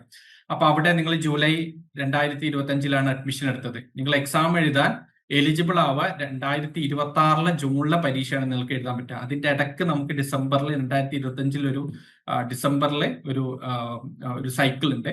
അവിടെ നിങ്ങൾക്ക് ഈ ജൂലൈ 2025 അഡ്മിഷൻ എടുത്തിട്ടുണ്ടെങ്കിൽ നിങ്ങൾ എലിജിബിൾ ആവില്ല. കാരണം എന്താ, ഒരു വർഷം കഴിയണം. പക്ഷെ MBA അതുപോലെ തന്നെ സെമസ്റ്റർ വൈസ് നമുക്ക് എഴുതാൻ പറ്റുന്ന MCOMന്റെ പേപ്പർ, അല്ലെങ്കിൽ MCAയുടെ പേപ്പർ, MSc മാത്തമാറ്റിക്സ് പോലെയുള്ള പേപ്പേഴ്സ്, BBA പോലെയുള്ള പേപ്പേഴ്സ് ഒക്കെ നമുക്ക് എന്ത് ചെയ്യാം, 6 മാസം കൂടുമ്പോൾ നമുക്ക് എഴുതാൻ പറ്റും. കാരണം എന്താണ്, അവിടെ മിനിമം 6 മാസം കഴിഞ്ഞാൽ നമുക്ക് എക്സാം എഴുതാൻ എലിജിബിൾ ആണ്. സെമസ്റ്റർ വൈസ് ആണ് എക്സാം നടക്കുന്നത്. അപ്പൊ ആ മിനിമം പീരീഡ് കഴിയുന്നുണ്ടെന്ന് ഉറപ്പുവരുത്തുക. പിന്നെ എക്സാമിന്റെ രജിസ്ട്രേഷൻ കംപ്ലീറ്റ് ചെയ്യണം എന്നുള്ളതും നിർബന്ധമാണ്. അപ്പൊ ഇനി നമ്മൾ പോകുന്നത് എക്സാം രജിസ്ട്രേഷനിലോട്ടാണ്. എക്സാം രജിസ്ട്രേഷനും ലേൺവൈസ് ത്രൂ നിങ്ങൾക്ക് ചെയ്യാൻ പറ്റും. അതിനും നമ്മൾ ഫോം കാര്യങ്ങൾ നിങ്ങൾക്ക് അയച്ചു തരും. ഏതൊക്കെ പരീക്ഷയ്ക്കാണ് നിങ്ങൾ അപ്ലൈ ചെയ്യുന്നത് കാര്യങ്ങളൊക്കെ നോക്കിയിട്ട് അതിൽ ഫില്ല് ചെയ്യുക എന്നുള്ളതാണ്. പിന്നെ അതിന്റെ ഫീസും അടക്കാം. അത് ചെറിയൊരു ഫീസ് ഉണ്ട്. ഓരോ പേപ്പറിനും 200 വെച്ച് കൊടുക്കണം. പിന്നെ പ്രാക്ടിക്കലിന് 300 to 500 റേഞ്ചിൽ ഒരു എമൗണ്ട് വരുന്നുണ്ട്. പിന്നെ എക്സാമിന്റെ ഒരു ഡേറ്റും നമുക്ക് കറക്റ്റ് ആയിട്ടുണ്ട്. അപ്പം ഫോർ എക്സാമ്പിൾ നിങ്ങൾക്ക് ഡിസംബറിൽ പരീക്ഷ എഴുതാൻ എലിജിബിൾ ആണെങ്കിൽ നിങ്ങൾക്കൊരു സെപ്റ്റംബർ ഒക്കെ ആകുമ്പോഴത്തേക്ക് എന്ത് ചെയ്യും, എക്സാമിന്റെ രജിസ്ട്രേഷൻ ഫോം ഓപ്പൺ ആവും. ഓൺലൈനായിട്ടാണ് നമ്മൾ ചെയ്യുന്നത്. അപ്പം അത് ഒരു ഡേറ്റ് കഴിഞ്ഞാൽ ഒരു ഒക്ടോബർ ഒക്കെ ലാസ്റ്റ് എത്തുമ്പോഴത്തേക്ക് പിന്നെ ലേറ്റ് ഫീ കൊടുത്തിട്ട് 1100 രൂപ എക്സ്ട്രാ കൊടുത്തിട്ട് നമുക്ക് എന്ത് ചെയ്യാൻ പറ്റും, ലാസ്റ്റ് മൊമെന്റിൽ നമുക്ക് എക്സാമിന്റെ ഫീസ് അടക്കാൻ പറ്റും. ഇതൊക്കെ വളരെ റയറായിട്ട് നമ്മൾ മറന്നു പോവുകയും മറ്റുള്ള ചുറ്റുപാടുകളിൽ അങ്ങനെയൊക്കെ സംഭവിച്ചാൽ മാത്രം ചെയ്യേണ്ട കാര്യമാണ്. നിങ്ങളുടെ ഇൻഫോർമേഷന് വേണ്ടി പറയുന്നതാണ്.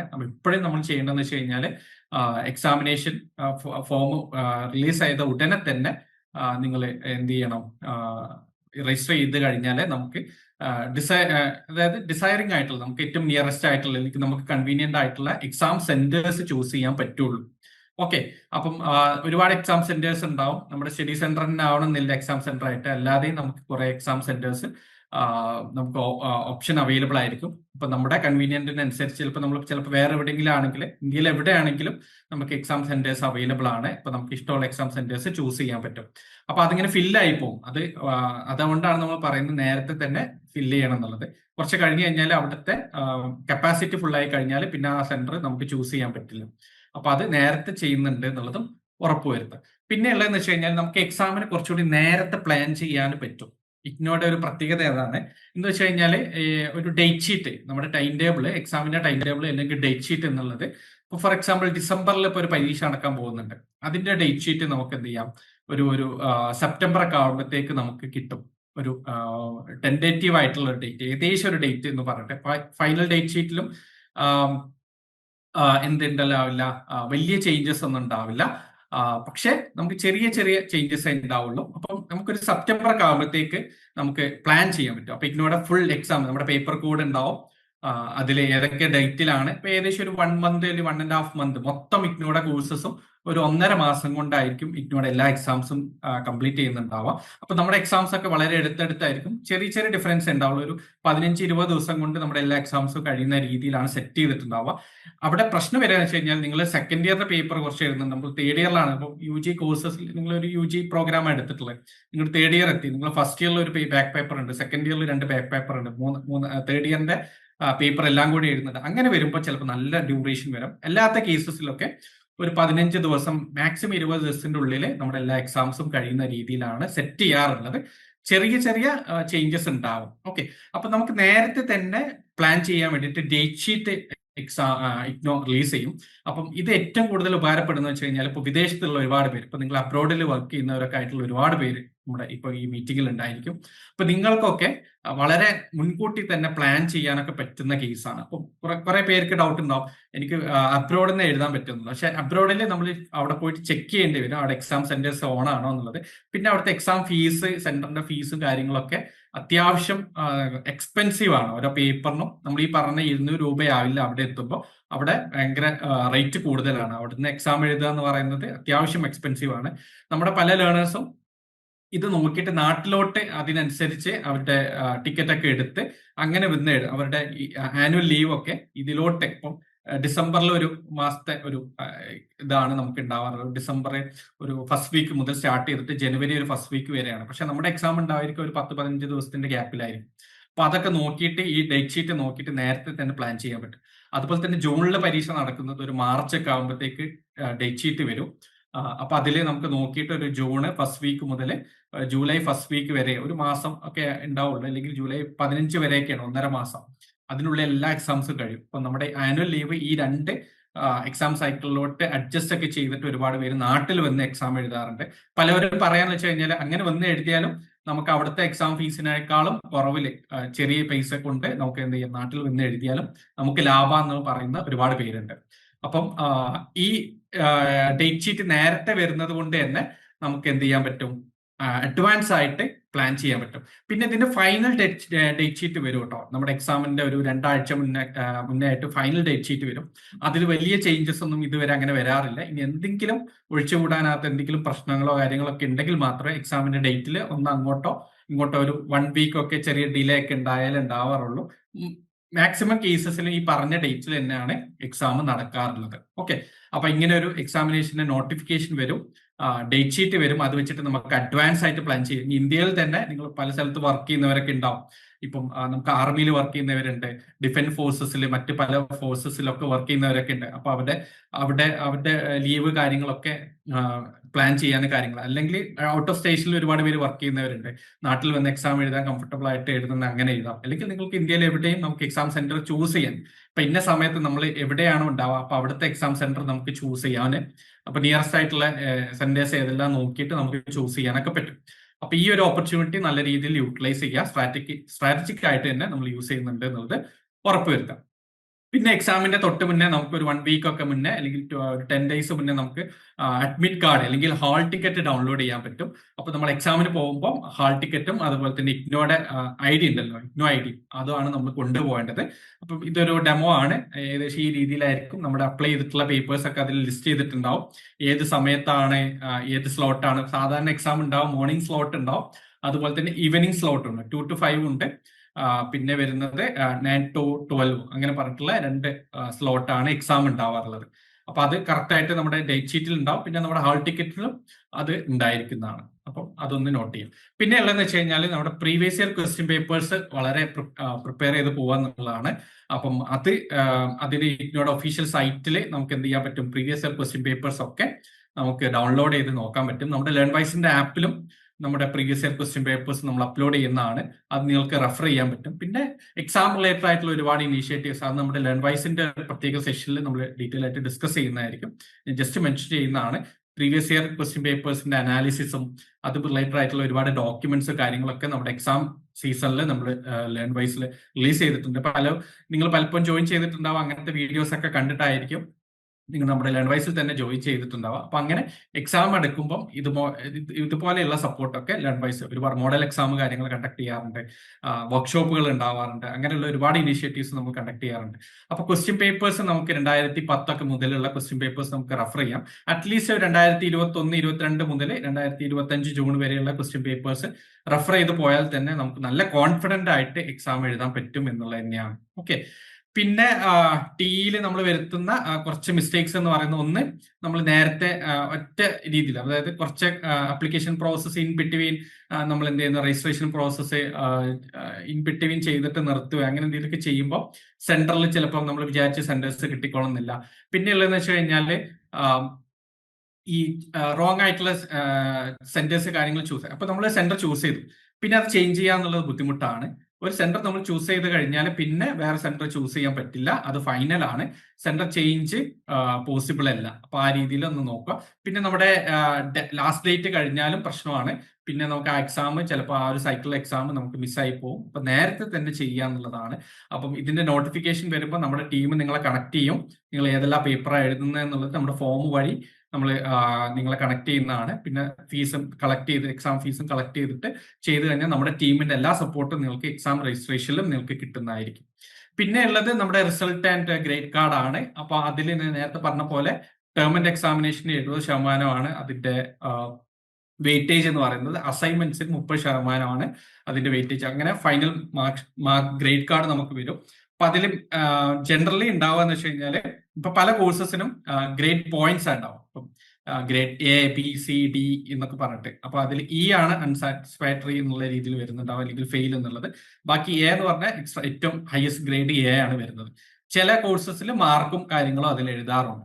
അപ്പൊ അങ്ങനെയാണ് അതിന്റെ ഗ്രേഡിംഗ് സിസ്റ്റം ഒക്കെ വരുന്നത്. അപ്പൊ അതിൽ 30% അസൈൻമെന്റ്സിനാണ് എന്നുള്ളത് പ്രത്യേകം നോട്ട് ചെയ്യുക. അസൈൻമെന്റ്സ് എഴുതാണ്ട് നമുക്ക് എന്ത് ചെയ്യാൻ പറ്റില്ല, അല്ലെങ്കിൽ അസൈൻമെന്റ്സ് അതിലെ മാർക്ക് കൗണ്ട് ചെയ്യാണ്ട് നമുക്ക് എക്സാം പാസ് ആവുന്നുള്ളത് ബുദ്ധിമുട്ടായിരിക്കും.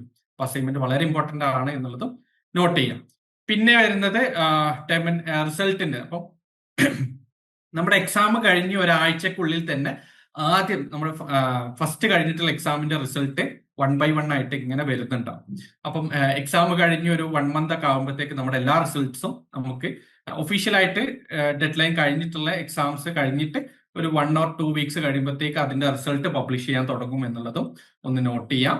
അപ്പം ആ രീതിയിൽ, അപ്പം അത് നമുക്ക് ഓൺലൈനായി ചെക്ക് ചെയ്യാൻ പറ്റും. അതിന്റെ പോർട്ടലിൽ കയറിയിട്ട് നമ്മുടെ എക്സാമിന്റെ റിസൾട്ട് നമുക്ക് എന്ത് ചെയ്യാം, ചെക്ക് ചെയ്യാനുള്ള ഓപ്ഷൻ നമുക്കുണ്ട് എന്നുള്ളത് പ്രത്യേകം നോട്ട് ചെയ്യാം. പിന്നെ ഉള്ളത് നമ്മുടെ ഗ്രേഡ് കാർഡ്, മാർക്ക് ഷീറ്റ് കാര്യങ്ങൾ നമുക്ക് ഡൗൺലോഡ് ചെയ്യാൻ പറ്റാൻ, അതും നമുക്ക് ലോഗിൻ ചെയ്തിട്ട് നമുക്ക് ഡൗൺലോഡ് ചെയ്യാൻ പറ്റും. ഗ്രേഡ് കാർഡ് കാര്യങ്ങൾ സെറ്റ് ചെയ്തതിനു ശേഷം ഫൈനൽ ഗ്രേഡ് കാർഡും മാർക്ക് ഷീറ്റ് കാര്യങ്ങളും നമുക്ക് ഓൺലൈനായിട്ട് ഡൗൺലോഡ് ചെയ്യാൻ പറ്റുന്ന ഓപ്ഷനും നമുക്ക് ഉണ്ട് എന്നുള്ളതാണ്. പിന്നെ ഫോർ എക്സാമ്പിൾ നമുക്ക് നമ്മൾ എഴുതിയിട്ടുള്ള പേപ്പർ നമ്മൾ സാറ്റിസ്ഫൈഡ് അല്ല, നമ്മൾ നല്ല രീതിയിൽ എഴുതിയിട്ടുണ്ട്, അങ്ങനെയാണെങ്കിൽ നമുക്കൊരു ഫീസ് അടച്ചുകൊണ്ട് റീവാലുവേഷൻ ഉള്ള പോസിബിലിറ്റി ഉണ്ട് എന്നുള്ളതും എല്ലാവരും നോട്ട് ചെയ്യുക. ഇഗ്നോയിൽ റിവാലുവേഷൻ ഉണ്ട്. അപ്പൊ നമ്മൾ നല്ല രീതിയിൽ എക്സാം എഴുതിയിട്ടുണ്ട്, പിന്നെ അതുകൊണ്ട് തന്നെ നമ്മൾക്ക് കിട്ടിയിട്ടുള്ള മാർക്ക് നമ്മൾ സാറ്റിസ്ഫാക്ടറി അല്ലെങ്കിൽ നമുക്ക് എന്ത് ചെയ്യാം, റീവാലുവേഷന് വേണ്ടിയിട്ട് അപ്ലൈ ചെയ്യാം. അതിനുള്ള പോസിബിലിറ്റി ഇഗ്നോയിലുണ്ട്. റിവാലുവേഷന് ഓരോ പേപ്പറിന് ഇത്ര എമൗണ്ട് എന്നുണ്ട്, അത് നോൺ റീഫണ്ടബിൾ ആണ്. അപ്പം അത് വെച്ചിട്ട് നമുക്ക് നോക്കാം. പിന്നെ ഇതിന് മറ്റ് സപ്ലിമെന്ററി എക്സാം അല്ലെങ്കിൽ സേ എക്സാം ഒന്നുമില്ല. നമുക്ക് ഏതെങ്കിലും പേപ്പർ നമ്മൾ ഫെയിൽ ആയി പോവുകയാണെങ്കിൽ അടുത്ത സൈക്കിളിൽ നമുക്ക് എക്സാം രജിസ്ട്രേഷൻ ചെയ്തിട്ട് എഴുതുക എന്നുള്ളതാണ്. അല്ലാതെ സെപ്പറേറ്റ് ആയിട്ട് അതിനൊരു എന്താണ് നമ്മുടെ സപ്ലിമെന്ററി എക്സാം അല്ലെങ്കിൽ സപ്ലി എഴുതുക എന്നൊക്കെ പറയുമല്ലോ, അങ്ങനത്തെ ഒരു സിസ്റ്റം ഇല്ല. വീണ്ടും നമ്മൾ എക്സാമിന് രജിസ്റ്റർ ചെയ്തിട്ട് നോർമലി എക്സാം നമ്മൾ പണ്ട് എങ്ങനെയാണ് എഴുതിയത് ആ രീതിയിൽ എക്സാം പേപ്പർ എഴുതി ക്ലിയർ ചെയ്യുക എന്നുള്ളതാണ്. വർഷത്തിലെ 2 സൈക്കിളിൽ നമുക്ക് എക്സാം എഴുതാൻ പറ്റും. അപ്പൊ അതും ഒന്ന് നോട്ട് ചെയ്യാം. അപ്പൊ ഇത്രയും കാര്യങ്ങളാണ് ബേസിക്കലി നിങ്ങൾ അറിയേണ്ടത്. അപ്പം ഇതിൽ ഒരുപാട് കാര്യങ്ങൾ പലർക്കും ഡൗട്ടുള്ള കാര്യങ്ങളൊക്കെ ഉണ്ടായിരിക്കും. അപ്പം അത് നിങ്ങൾക്ക് ഇനിയും ക്ലാരിറ്റി ഇല്ലാത്ത കേസസ് ഉണ്ടെങ്കിൽ മെന്റേഴ്സിനോടും നിങ്ങളുടെ LSCസിനോടൊക്കെ നിങ്ങൾക്ക് ചോദിക്കാം. അതുപോലെ തന്നെ നമ്മുടെ ഈ പറഞ്ഞിട്ടുള്ള എല്ലാ സർവീസസും, നമ്മൾക്ക് ഈ പറഞ്ഞിട്ടുള്ള അഡ്മിഷൻ തൊട്ട് റീ രജിസ്ട്രേഷൻ, അസൈൻമെന്റിന്റെ നോട്ടിഫിക്കേഷൻ കാര്യങ്ങൾ, അതുപോലെ തന്നെ എക്സാമിന്റെ രജിസ്ട്രേഷൻ കാര്യങ്ങളൊക്കെ നമ്മുടെ ലേൺവൈസ് ടീമിൽ ലേൺവൈസ് ത്രൂ നിങ്ങൾക്ക് ചെയ്യാൻ പറ്റും. നിങ്ങൾ സെൽഫായിട്ട് ചെയ്യേണ്ട ആവശ്യമില്ല. സെൽഫായിട്ട് ചെയ്യുവാണെങ്കിൽ അതുപോലെ തന്നെ ഇതെന്താണ് പ്രോസസ്സ് എന്നുള്ളത് നിങ്ങൾക്ക് നല്ല രീതിയിലുള്ള ഒരു ക്ലാരിറ്റി കിട്ടാൻ വേണ്ടിയിട്ടാണ് ഇതെല്ലാം നമ്മൾ ഡീറ്റെയിൽ ആയിട്ട് പറഞ്ഞിട്ടുള്ളത്. ഇൻ കേസ് ഇതൊന്നും ഞാൻ ചെയ്തിട്ടില്ലല്ലോ എന്നുള്ള രീതിയിൽ ആരും ടെൻഷൻ അടിക്കരുത്. നിങ്ങൾക്ക് ചെയ്തിട്ടില്ലെങ്കിൽ നിങ്ങളുടെ ലേൺവൈസ് ത്രൂ നിങ്ങൾക്ക് ചെയ്തു തരുന്നതാണ്. പിന്നെ ഇത് ചെയ്യുന്ന ടീമിനെ പരിചയപ്പെടുത്തുന്നതായിരിക്കും നമ്മുടെ സെഷന്റെ ഒരു എൻഡിൽ.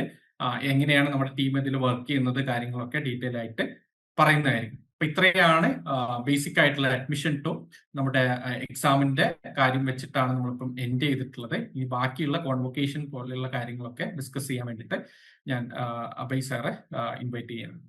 Over to U.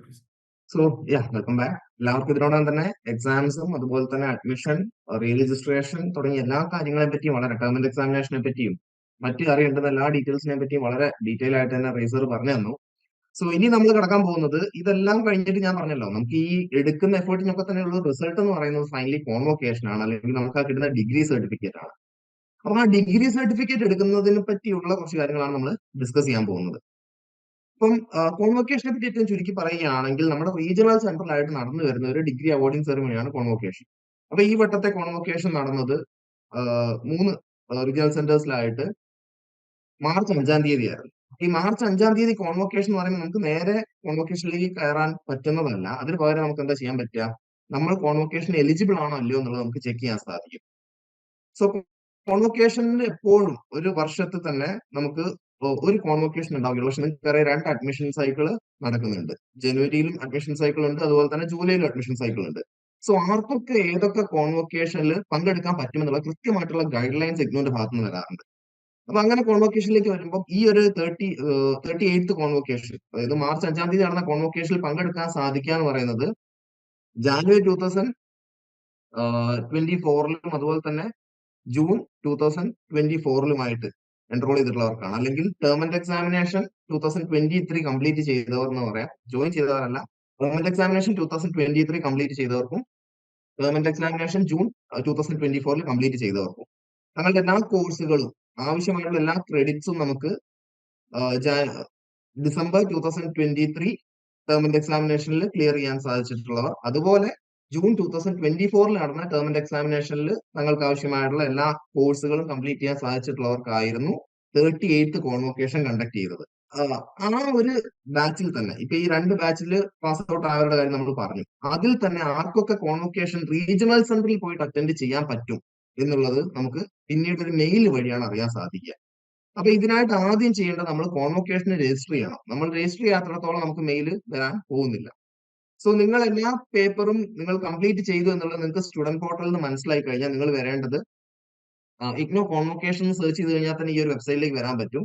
ഇതിൽ എത്തിക്കഴിഞ്ഞാൽ നിങ്ങളുടെ എൻറോൾമെന്റ് നമ്പർ എൻ്റർ ചെയ്ത് കൊടുക്കണം, പാസ്വേഡ് എൻ്റർ ചെയ്ത് കൊടുക്കണം, അതുപോലെ സെക്യൂരിറ്റി കോഡ് ഒക്കെ അടിച്ചു കൊടുത്തു കഴിഞ്ഞാൽ കൃത്യമായിട്ട് അതിൽ നിങ്ങൾ എലിജിബിൾ ആണോ അല്ലയോ എന്നുള്ളത് നിങ്ങൾക്ക് അറിയാൻ പറ്റും. അങ്ങനെ എലിജിബിൾ ആയവർക്ക് മാത്രമാണ്, അതായത് ചിലപ്പോൾ ഏതെങ്കിലും ഒന്നിന്റെ മാർക്ക് ചിലപ്പോൾ വരാനുണ്ടാവാം, അങ്ങനെ എന്തെങ്കിലും കേസ് ഉണ്ടെങ്കിൽ നമുക്ക് കോൺവൊക്കേഷൻ അറ്റൻഡ് ചെയ്യാന്നുള്ളത് കുറച്ച് ബുദ്ധിമുട്ടായിരിക്കും. പക്ഷെ അല്ലാത്ത പക്ഷം അന്ന് വെച്ച് കോൺവൊക്കേഷൻ നമുക്ക് മിസ്സാകാൻ പോകുന്നില്ല, അടുത്ത കോൺവൊക്കേഷൻ നമുക്ക് പങ്കെടുക്കാൻ സാധിക്കുന്നതാണ്. പക്ഷെ ഇതിലും നമുക്ക് റീജിയണൽ സെന്ററിൽ പോയിട്ട് പങ്കെടുക്കുന്നതിനായിട്ട് കൃത്യമായിട്ട് നമുക്ക് മെയിൽ വരും. അതായത് റീജിയണൽ സെന്റേഴ്സിനടുത്തും നിങ്ങൾക്ക് കോൺവൊക്കേഷനിൽ വന്നിട്ട് പങ്കെടുക്കാം, നിങ്ങൾക്ക് സർട്ടിഫിക്കറ്റ് റീജിയണൽ സെന്ററിൽ നിന്ന് തരുന്നതായിരിക്കും. പൊതുവെ ഉയർന്ന മാർക്കുള്ളവരെയാണ് എന്ത് ചെയ്യുക, നമുക്ക് റീജിയണൽ സെന്ററിലേക്ക് വിളിച്ചിട്ട് ഈ ഒരു സർട്ടിഫിക്കറ്റ് തരുന്ന ഫംഗ്ഷനിൽ പങ്കെടുക്കാൻ സാധിക്കുക. അപ്പം പറയാനുള്ള പ്രധാനപ്പെട്ട ഒരു കാര്യം എന്ന് പറഞ്ഞു കഴിഞ്ഞാൽ ഈ വട്ടത്തെ കോൺവൊക്കേഷൻ കവർ ചെയ്യാൻ വേണ്ടിയിട്ട് ലേൺവൈസ് ടീം 3 സെന്റേഴ്സിലും പോയിട്ടുണ്ടായിരുന്നു. അപ്പൊ അതിന്റെ വിശേഷങ്ങളും അതിന്റെ വീഡിയോസും ഒക്കെ തന്നെ നമുക്ക് കാണാം. അതിനു മുമ്പായിട്ട് പ്രധാനമായിട്ട് നോട്ട് ചെയ്ത് പോകേണ്ട ഒരു കാര്യം, നമ്മുടെ കോൺവൊക്കേഷൻ രജിസ്റ്റർ ചെയ്യുന്ന സമയത്ത് നമുക്ക് സർട്ടിഫിക്കറ്റ് 2 രീതിയിൽ ഓപ്റ്റ് ചെയ്യാം. 2 രീതിയിൽ എന്ന് വെച്ച് കഴിഞ്ഞാൽ ഒന്നെങ്കിൽ നമുക്ക് ബൈ പേഴ്സൺ അല്ലെങ്കിൽ ഇൻ പേഴ്സൺ നമുക്ക് സെന്റർ പോയിട്ട് കളക്ട് ചെയ്യുന്ന രീതിക്ക് പറ്റും. പക്ഷെ അല്ലാത്ത ഇപ്പം അബ്രോഡ് വർക്ക് ചെയ്യുന്ന ഒരാളെ സംബന്ധിച്ച് ഇൻ പേഴ്സൺ പറഞ്ഞ സമയത്തിനുള്ളിൽ എത്തുക എന്നുള്ളത് കുറച്ച് ബുദ്ധിമുട്ടുള്ള കാര്യമായിരിക്കാം. അതുകൊണ്ട് തന്നെ അവർക്ക് മറ്റൊരു ഓപ്ഷൻ ഉണ്ട്, അവർക്ക് നേരിൽ സർട്ടിഫിക്കറ്റ് എത്തിക്കാനുള്ള ഓപ്ഷൻ ഉണ്ട്. സോ നിങ്ങൾക്ക് 2 ഓപ്ഷൻ സെലക്ട് ചെയ്യാവുന്നതാണ്. ഇൻ പേഴ്സൺ അറ്റൻഡ് ചെയ്യുന്ന ഓപ്ഷൻ സെലക്ട് ചെയ്യാം, അതുപോലെ സർട്ടിഫിക്കറ്റ് വീട്ടിലേക്ക് എത്തുന്ന ഓപ്ഷൻ സെലക്ട് ചെയ്യാവുന്നതാണ്. അപ്പൊ ഇതിലേത് നിങ്ങൾ ഓപ്റ്റ് ചെയ്താലും ഫീസ് സെയിം തന്നെയാണ്. ഡിഗ്രി ആയാലും ശരി, PG ആയാലും ശരി, 600 രൂപയാണ് നമുക്ക് സർട്ടിഫിക്കറ്റ് ലഭിക്കുന്നതിനായിട്ട് നമ്മൾ പേ ചെയ്യേണ്ട ഫീസ്. ആൻഡ് ഈ ഫീസ് പേ ചെയ്യേണ്ടത് ഓൺലൈൻ ആയിട്ട് മാത്രമേ പോസിബിൾ ആവുകയുള്ളൂ. അപ്പൊ ഇതിപ്പം നിങ്ങൾ കാണുന്നത് അതിന്റെ കുറച്ച് ഇൻസ്ട്രക്ഷൻസ് ആണ് 38th കോൺവൊക്കേഷന്റെ. അപ്പൊ അതിൽ കൃത്യമായിട്ട് പറയുന്നുണ്ട് ഡിസംബർ 2023-ലും ജൂൺ 2024-ലുമായിട്ട് ടേം എക്സാമിനേഷൻ കംപ്ലീറ്റ് ചെയ്തിട്ടുള്ളവർക്കാണ് കോൺവെക്കേഷനിൽ പങ്കെടുക്കാൻ സാധിക്കുക, രജിസ്റ്റർ ചെയ്യാൻ സാധിക്കുക. ആ രജിസ്റ്റർ ചെയ്യുന്നതിൽ നിന്ന് തന്നെ അതാത് റീജിയണൽ സെന്റേഴ്സ് സെലക്ട് ചെയ്തിട്ടാണ് റീജിയണൽ സെന്റേഴ്സിൽ നടക്കുന്ന ഫംഗ്ഷനിൽ നമുക്ക് പങ്കെടുക്കാൻ പറ്റുമോ എന്നുള്ളൊരു വിവരം കൃത്യമായിട്ട് തരിക. അപ്പം സപ്പോസ് നിങ്ങൾ ഇപ്പൊ ആലോചിക്കുന്നുണ്ടാവും, എനിക്കിപ്പം ഈ ഒരു കോൺവൊക്കേഷന്റെ ഒരു ഇൻഫർമേഷൻ കിട്ടിയിട്ടില്ലെങ്കിലോ എന്ന്. ലേണേഴ്സിൽ ഉള്ളതുകൊണ്ട് തന്നെ നിങ്ങൾക്ക് കോൺവൊക്കേഷന്റെ ഇൻഫർമേഷൻ ഒന്നും തന്നെ മിസ്സാകാൻ പോകുന്നില്ല. പക്ഷെ എന്നിരുന്നാലും അങ്ങനെ ആർക്കെങ്കിലും ഒക്കെ തന്നെ മിസ്സായിട്ടുണ്ടെങ്കിൽ നിങ്ങൾ അറിയുകയാണെങ്കിൽ അവരോട് ചെയ്യാൻ പറ്റുന്ന ഒരു കാര്യം എന്ന് വെച്ച് കഴിഞ്ഞാൽ ഇഗ്നോയിനായിട്ട് മറ്റൊരു സിസ്റ്റം ഉണ്ട്. അതായത് നമ്മുടെ കോൺവൊക്കേഷന്റെ പീരീഡ് കഴിഞ്ഞിട്ടും നമ്മൾ കോൺവൊക്കേഷൻ രജിസ്റ്റർ ചെയ്തിട്ടില്ല എന്നുണ്ടെങ്കിൽ അവർക്ക് പോയി അപ്ലൈ ചെയ്യാൻ പറ്റുന്ന ഒരു പോർട്ടലാണ് IDDMS എന്ന് പറയുന്നത്. അപ്പം ഇഗ്നു IDDMS എന്ന് സെർച്ച് ചെയ്ത് കഴിഞ്ഞാൽ നിങ്ങൾക്ക് ഈ ഒരു പോർട്ടലിലേക്ക് വരാൻ സാധിക്കും. അവിടെ നിങ്ങൾ ഡീറ്റെയിൽസ് കൊടുത്തു കഴിഞ്ഞാൽ ഈ ഒരു പറയുന്ന ഫീസും പേ ചെയ്ത് കഴിഞ്ഞാൽ സർട്ടിഫിക്കറ്റ് കോൺവൊക്കേഷന് രജിസ്റ്റർ ചെയ്യുന്ന ടൈമിന് ശേഷവും എന്ത് ചെയ്യാൻ പറ്റും, നമുക്ക് അപ്ലൈ ചെയ്യാനും അതുപോലെ തന്നെ സർട്ടിഫിക്കറ്റ് നേടാനും സാധിക്കുന്നതാണ്. ഈ ഒരു സർട്ടിഫിക്കറ്റ് തന്നെ നമുക്ക് ഡിജി ലോക്കർ വഴി, ഇതും ഒന്ന് നോട്ട് ചെയ്ത് വെക്കുക, ഡിജി ലോക്കർ വഴി നമ്മുടെ ഇഗ്നോ ഡിഗ്രി അതുപോലെ തന്നെ PG സർട്ടിഫിക്കറ്റ്സ് നമുക്ക് ഡൗൺലോഡ് ചെയ്യാൻ സാധിക്കും PDF ഫോമാറ്റിൽ. അങ്ങനെയുള്ള സൗകര്യവും നിലവിൽ നമ്മൾക്ക് ലഭ്യമാണ്. അപ്പൊ ഇതെന്ന് പറഞ്ഞു കഴിഞ്ഞാൽ നമ്മൾ പരിപാടി കവർ ചെയ്യാൻ പോയപ്പോൾ എടുത്ത ഒരുപാട് ഫോട്ടോസ് ആണ്. അപ്പൊ ഒരുപാട് ലേണേഴ്സ് ഉണ്ടായിരുന്നു നമ്മുടെ ലേണേഴ്സിന്റെ, അതുപോലെ തിരുവനന്തപുരത്തായാലും കൊച്ചിയിലായാലും വടകരയിലായാലും ഒരുപാട് ലേണേഴ്സിന്റെ ആണ് കോൺവൊക്കേഷൻ ആ ഒരു ദിവസം നടന്നത്. അപ്പൊ അതിന്റെ കുറച്ച് വീഡിയോസ് ഉണ്ട്. ഞാനപ്പോ ജസ്റ്റ് അതൊന്ന് കാണിക്കുന്നതിനായിട്ട് ഞാൻ പ്ലേ ചെയ്യാം.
ഓക്കെ, അപ്പം സോ ഇങ്ങനെ കോൺവൊക്കേഷൻ എന്നുള്ളത് ഇഗ്നോനെ സംബന്ധിച്ച് വളരെ കാര്യമായി തന്നെ അവര് ചെയ്തുകൊണ്ടിരിക്കുന്ന, അതുപോലെ നമുക്ക് അത് വളരെ പ്രൗഡ് ആയിട്ടുള്ള ഒരുപാട് ലേണേഴ്സ് നമുക്ക് അവിടെ നിന്ന് കാണാൻ സാധിച്ചു എന്നുള്ളതാണ്.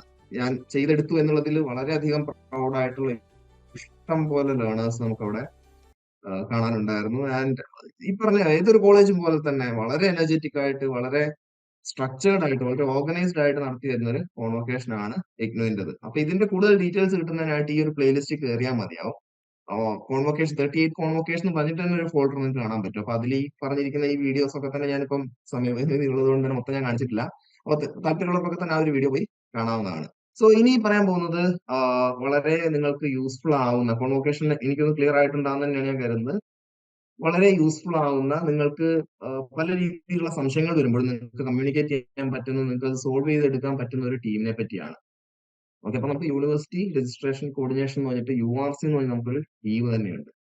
അപ്പൊ ഈ URC ടീമിന്റെ പ്രധാന കാര്യങ്ങൾ അല്ലെ അവരെന്താണ് ഹാൻഡിൽ ചെയ്യുന്നത് ചോദിച്ചു കഴിഞ്ഞാൽ നിങ്ങൾക്ക് പല ക്വയറീസും വരും. അഡ്മിഷൻ സംബന്ധിച്ച്, അതുപോലെ റീ രജിസ്ട്രേഷൻ സംബന്ധിച്ച്, എക്സാം സംബന്ധിച്ച്, അഡ്മിഷന്റെ മറ്റ് എന്തെങ്കിലും തന്നെ വിവരങ്ങൾ അറിയാനുണ്ടെങ്കിൽ, ഇനി നിങ്ങളുടെ കൺഫർമേഷൻ വരുന്നതിനെ സംബന്ധിച്ച്, കോൺവൊക്കേഷനെ സംബന്ധിച്ച്, ഇങ്ങനെ വരുന്ന എല്ലാ കാര്യങ്ങളും നിങ്ങൾക്ക് ചോദിക്കാനും അതിന്റെ കൃത്യമായിട്ടുള്ള വിവരം എടുക്കാനുള്ള ഒരു ടീമാണ്. അതിനായിട്ട് നമ്മൾ ഡിസൈൻ ചെയ്തിട്ടുള്ള ഒരു സ്പെസിഫിക് ടീമാണ് URC എന്ന് പറയുന്നത്. അപ്പൊ URC ഈ പറഞ്ഞിരിക്കുന്ന രീതിയിൽ ഫംഗ്ഷൻ ചെയ്യണമെങ്കിൽ കൃത്യമായിട്ട് ഒരു ഫോർമാറ്റിൽ നിങ്ങൾ നിങ്ങളുടെ ഓരോരോ കാര്യങ്ങൾ നമ്മുടെ URC ടീമിലേക്ക് എത്തിക്കേണ്ടതുണ്ട്. അപ്പോൾ നിങ്ങൾക്കിപ്പം നിങ്ങളുടെ കൺഫർമേഷൻ വന്നിട്ടില്ല എന്നിരിക്കട്ടെ, സപ്പോസ് ഒരു ദിവസം നിങ്ങളിപ്പം രജിസ്റ്റർ ചെയ്തിട്ട് ഒരു 9 ദിവസമായി കൺഫർമേഷൻ വന്നിട്ടില്ല. സോ നിങ്ങൾ URC കണക്ട് ചെയ്യുമ്പോൾ അവർ ആദ്യമായിട്ട് നിങ്ങളോട് ചോദിക്കുക നിങ്ങളുടെ എൻറോൾമെന്റ് നമ്പറും മറ്റു ഡീറ്റെയിൽസും ആയിരിക്കും. അതുപോലെ നിങ്ങൾ അപ്ലൈ ചെയ്യുമ്പോൾ നിങ്ങൾ കൊടുത്തിട്ടുള്ള ഡീറ്റെയിൽസിനെ പറ്റി ആയിരിക്കും ആദ്യം ചോദിക്കുക. സോ ആ ഡീറ്റെയിൽസ് കൊടുത്തു കഴിഞ്ഞാൽ എന്താണ് അതിന്റെ കറന്റ് സ്റ്റാറ്റസ് എന്നുള്ളത് നമ്മുടെ URC ടീമിന് നിങ്ങളെ ഇൻഫോം ചെയ്യാൻ സാധിക്കുന്നതാണ്. പക്ഷേ URC ടീമിന്റെയും ചില കാര്യങ്ങൾ ഞാൻ വളരെ സ്പെസിഫിക് ആയിട്ട് തന്നെ പറഞ്ഞേക്കാം. ഒന്നെന്ന് വെച്ച് കഴിഞ്ഞാൽ നമുക്ക് സെന്റേഴ്സ് ചേഞ്ച് ചെയ്യാന്നുള്ളത് URC ടീമിന്റെ കീഴിൽ നമുക്ക് പോസിബിൾ ആവുന്ന ഒരു കാര്യമല്ല. രണ്ടാമത്തത് ഡെഡ് ലൈൻസിനെ പറ്റി നമുക്ക് എന്തെങ്കിലും ചെയ്യാൻ പറ്റുമെന്ന് വെച്ച് കഴിഞ്ഞാൽ ഇപ്പൊ ഇഗ്നോ സെറ്റ് ചെയ്ത ഡെഡ് ലൈൻസിൽ നമുക്ക് URC ടീമിന് പ്രത്യേകിച്ച് നമുക്ക് ചെയ്യാൻ പോസിബിൾ ആയിരിക്കില്ല. മൂന്നാമതെന്ന് വെച്ച് കഴിഞ്ഞാൽ നമുക്ക് എക്സാം ഒക്കെ തന്നെ രജിസ്റ്റർ ചെയ്യുന്ന സമയത്ത് ലേറ്റ് ഫീസ് വെച്ചിട്ടൊക്കെ രജിസ്റ്റർ ചെയ്യാൻ പറ്റും.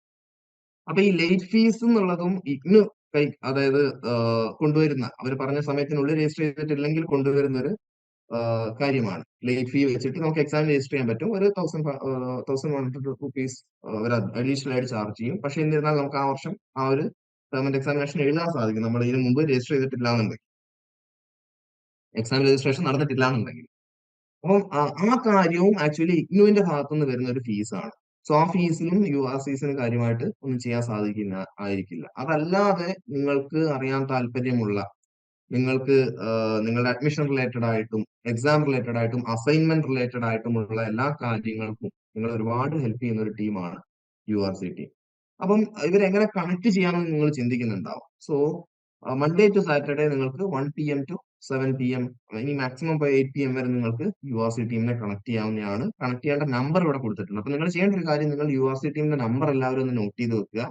8138824411 എന്നുള്ളതാണ് നമ്പർ.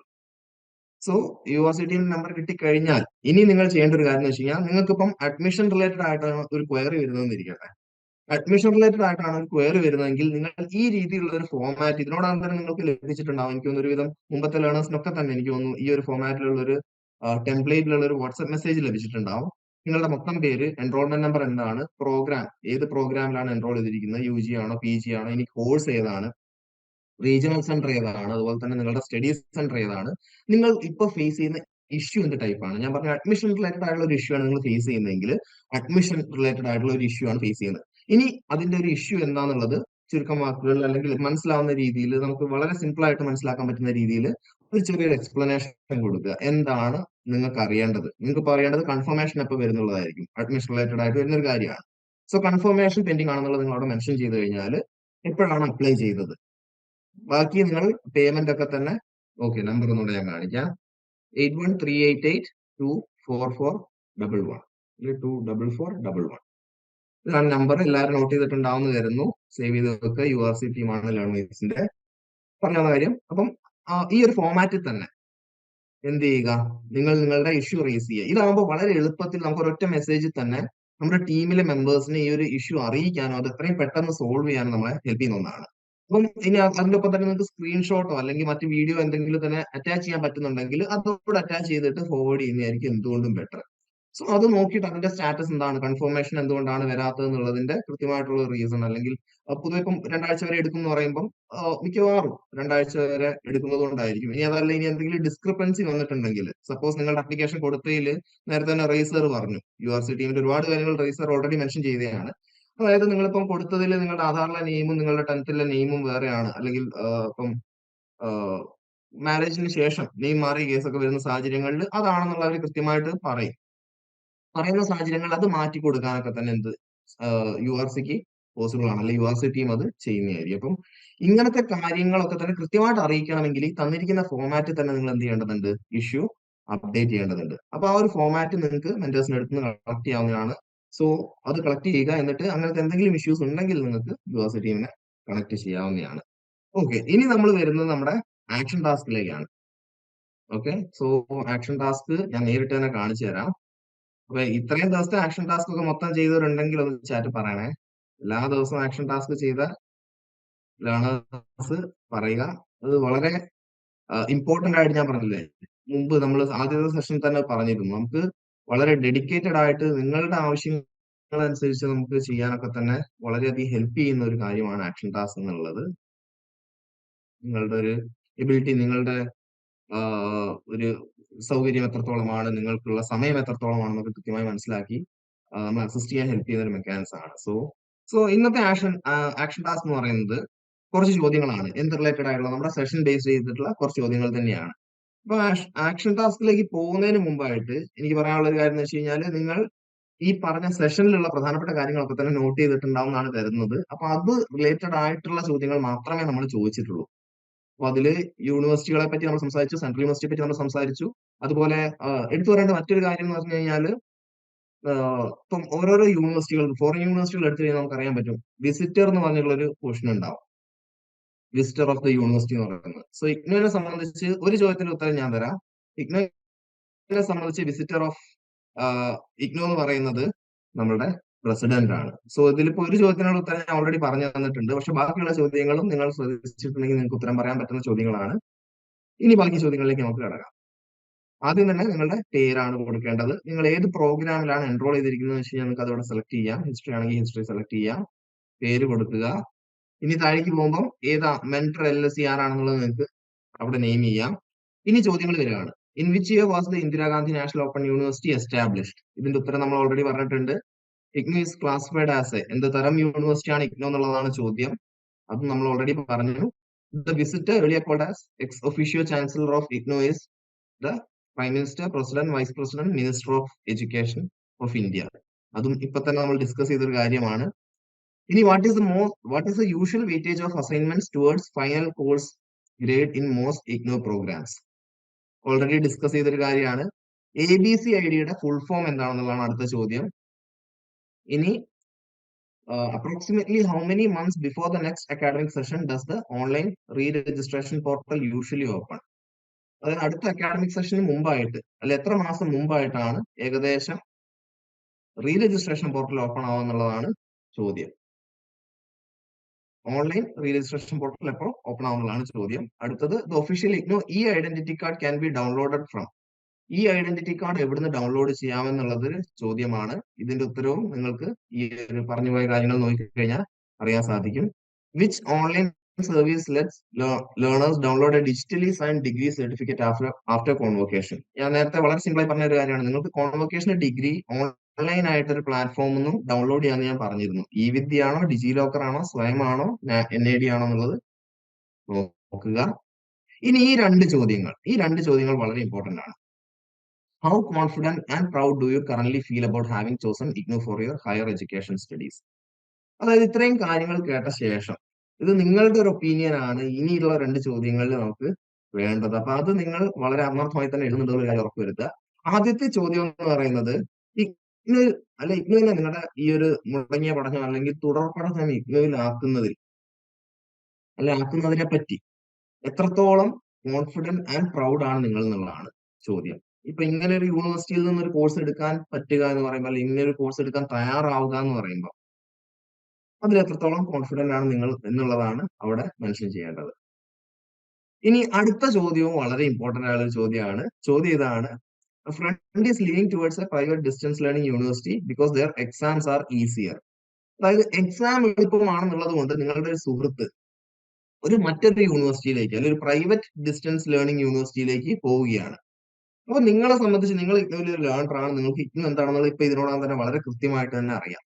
അപ്പൊ ഏതൊക്കെ 3 പോയിന്റ് ഉപയോഗിച്ചാണ് നിങ്ങൾ ഈ ലേണറെ പിന്തിരിപ്പിക്കുക? നിങ്ങളുടെ സുഹൃത്താണ്, അല്ലെ? സുഹൃത്തുക്കളെ നമ്മളെപ്പോഴും സഹായിക്കും.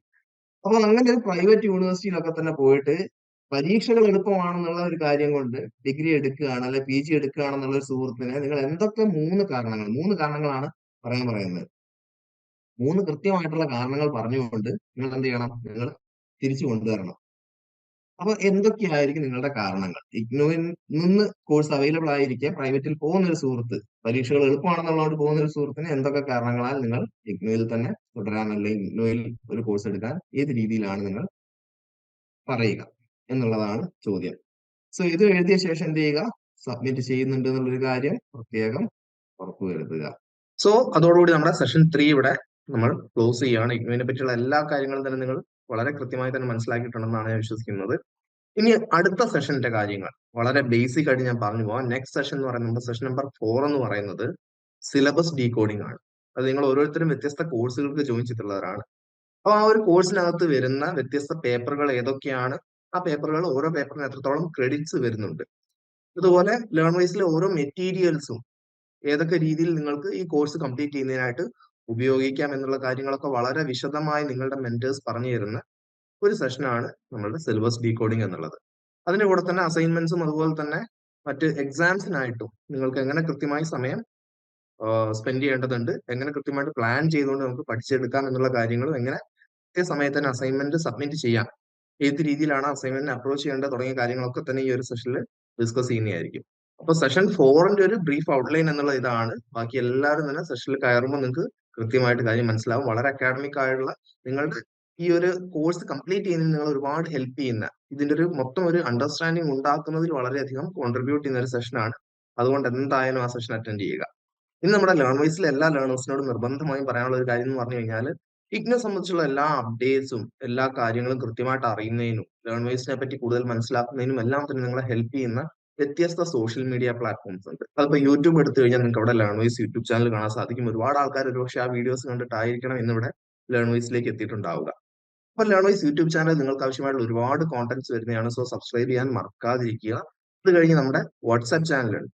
വാട്സ്ആപ്പ് ചാനൽ എന്ന് പറഞ്ഞു കഴിഞ്ഞാൽ അതിൽ കൃത്യമായിട്ട് എല്ലാ അപ്ഡേറ്റ്സും നിങ്ങൾക്ക് പെട്ടെന്ന് കാണാൻ പറ്റുന്ന രീതിയിൽ അതിൽ നമ്മൾ അയക്കാറുണ്ട്. അതിൽ നിങ്ങൾ കയറി ഇരുന്ന് കഴിഞ്ഞാൽ പിന്നെ നിങ്ങൾക്ക് ഒരു അപ്ഡേറ്റും ഇഗ്നോയുടെ ഭാഗത്തുനിന്ന് വരുന്നത് മിസ്സാവുന്നതല്ല. അതുപോലെ ഫേസ്ബുക്ക് പേജിലും നമ്മുടെ ലേൺ വൈസിനെ ഫോളോ ചെയ്യുന്നുണ്ടെന്നുള്ള ഉറപ്പ് വരുത്തുക. ഇൻസ്റ്റാഗ്രാമിലും ലേൺ വൈസ് വളരെ ആക്റ്റീവ് ആണ്. അവിടെ നിങ്ങൾക്ക് ഒരുപാട് വീഡിയോസും നിങ്ങൾക്ക് ആവശ്യമായുള്ള ഒരുപാട് കോണ്ടന്റും കാണാൻ സാധിക്കും. ഇനി അതിന്റെ കൂടെ തന്നെ നമ്മുടെ URC ടീമിന്റെ നമ്പർ സേവ് ചെയ്യാൻ പറഞ്ഞിരുന്നു. സേവ് ചെയ്തിട്ടുണ്ടാവും തന്നെയാണ് കരുതുന്നത്. അപ്പൊ ഇത്രയും പറഞ്ഞുകൊണ്ട് ഈ ഒരു സെഷൻ നമ്മൾ വൈൻഡപ്പ് ചെയ്യുകയാണ്. ഇനി സെഷൻ 4ൽ നമ്മൾക്ക് കൂടുതൽ പുതിയ കാര്യങ്ങളുമായിട്ടും മുന്നോട്ട് പോകുമ്പോൾ സെഷൻ 13 വരെ പിന്നെയും ഒരു 9ഓളം സെഷൻസ് ഉണ്ട്. അപ്പൊ ആ സെഷൻസിൽ ലേൺ വൈസിനെ പറ്റിയും നിങ്ങളുടെ ഇഗ്നോ കോഴ്സ് കംപ്ലീറ്റ് ചെയ്യുന്നതിനെ പറ്റിയുമുള്ള ഒരുപാട് കാര്യങ്ങൾ നമുക്ക് കവർ ചെയ്യാനുണ്ട്. സോ അതെല്ലാം തന്നെ വരും ദിവസങ്ങളിൽ കവർ ചെയ്യാം. എല്ലാവരും ആക്ഷൻ ടാസ്ക് കംപ്ലീറ്റ് ചെയ്യുന്നുണ്ടെന്നുള്ളൊരു കാര്യം പ്രത്യേകം ശ്രദ്ധിക്കുക. Thanks for joining.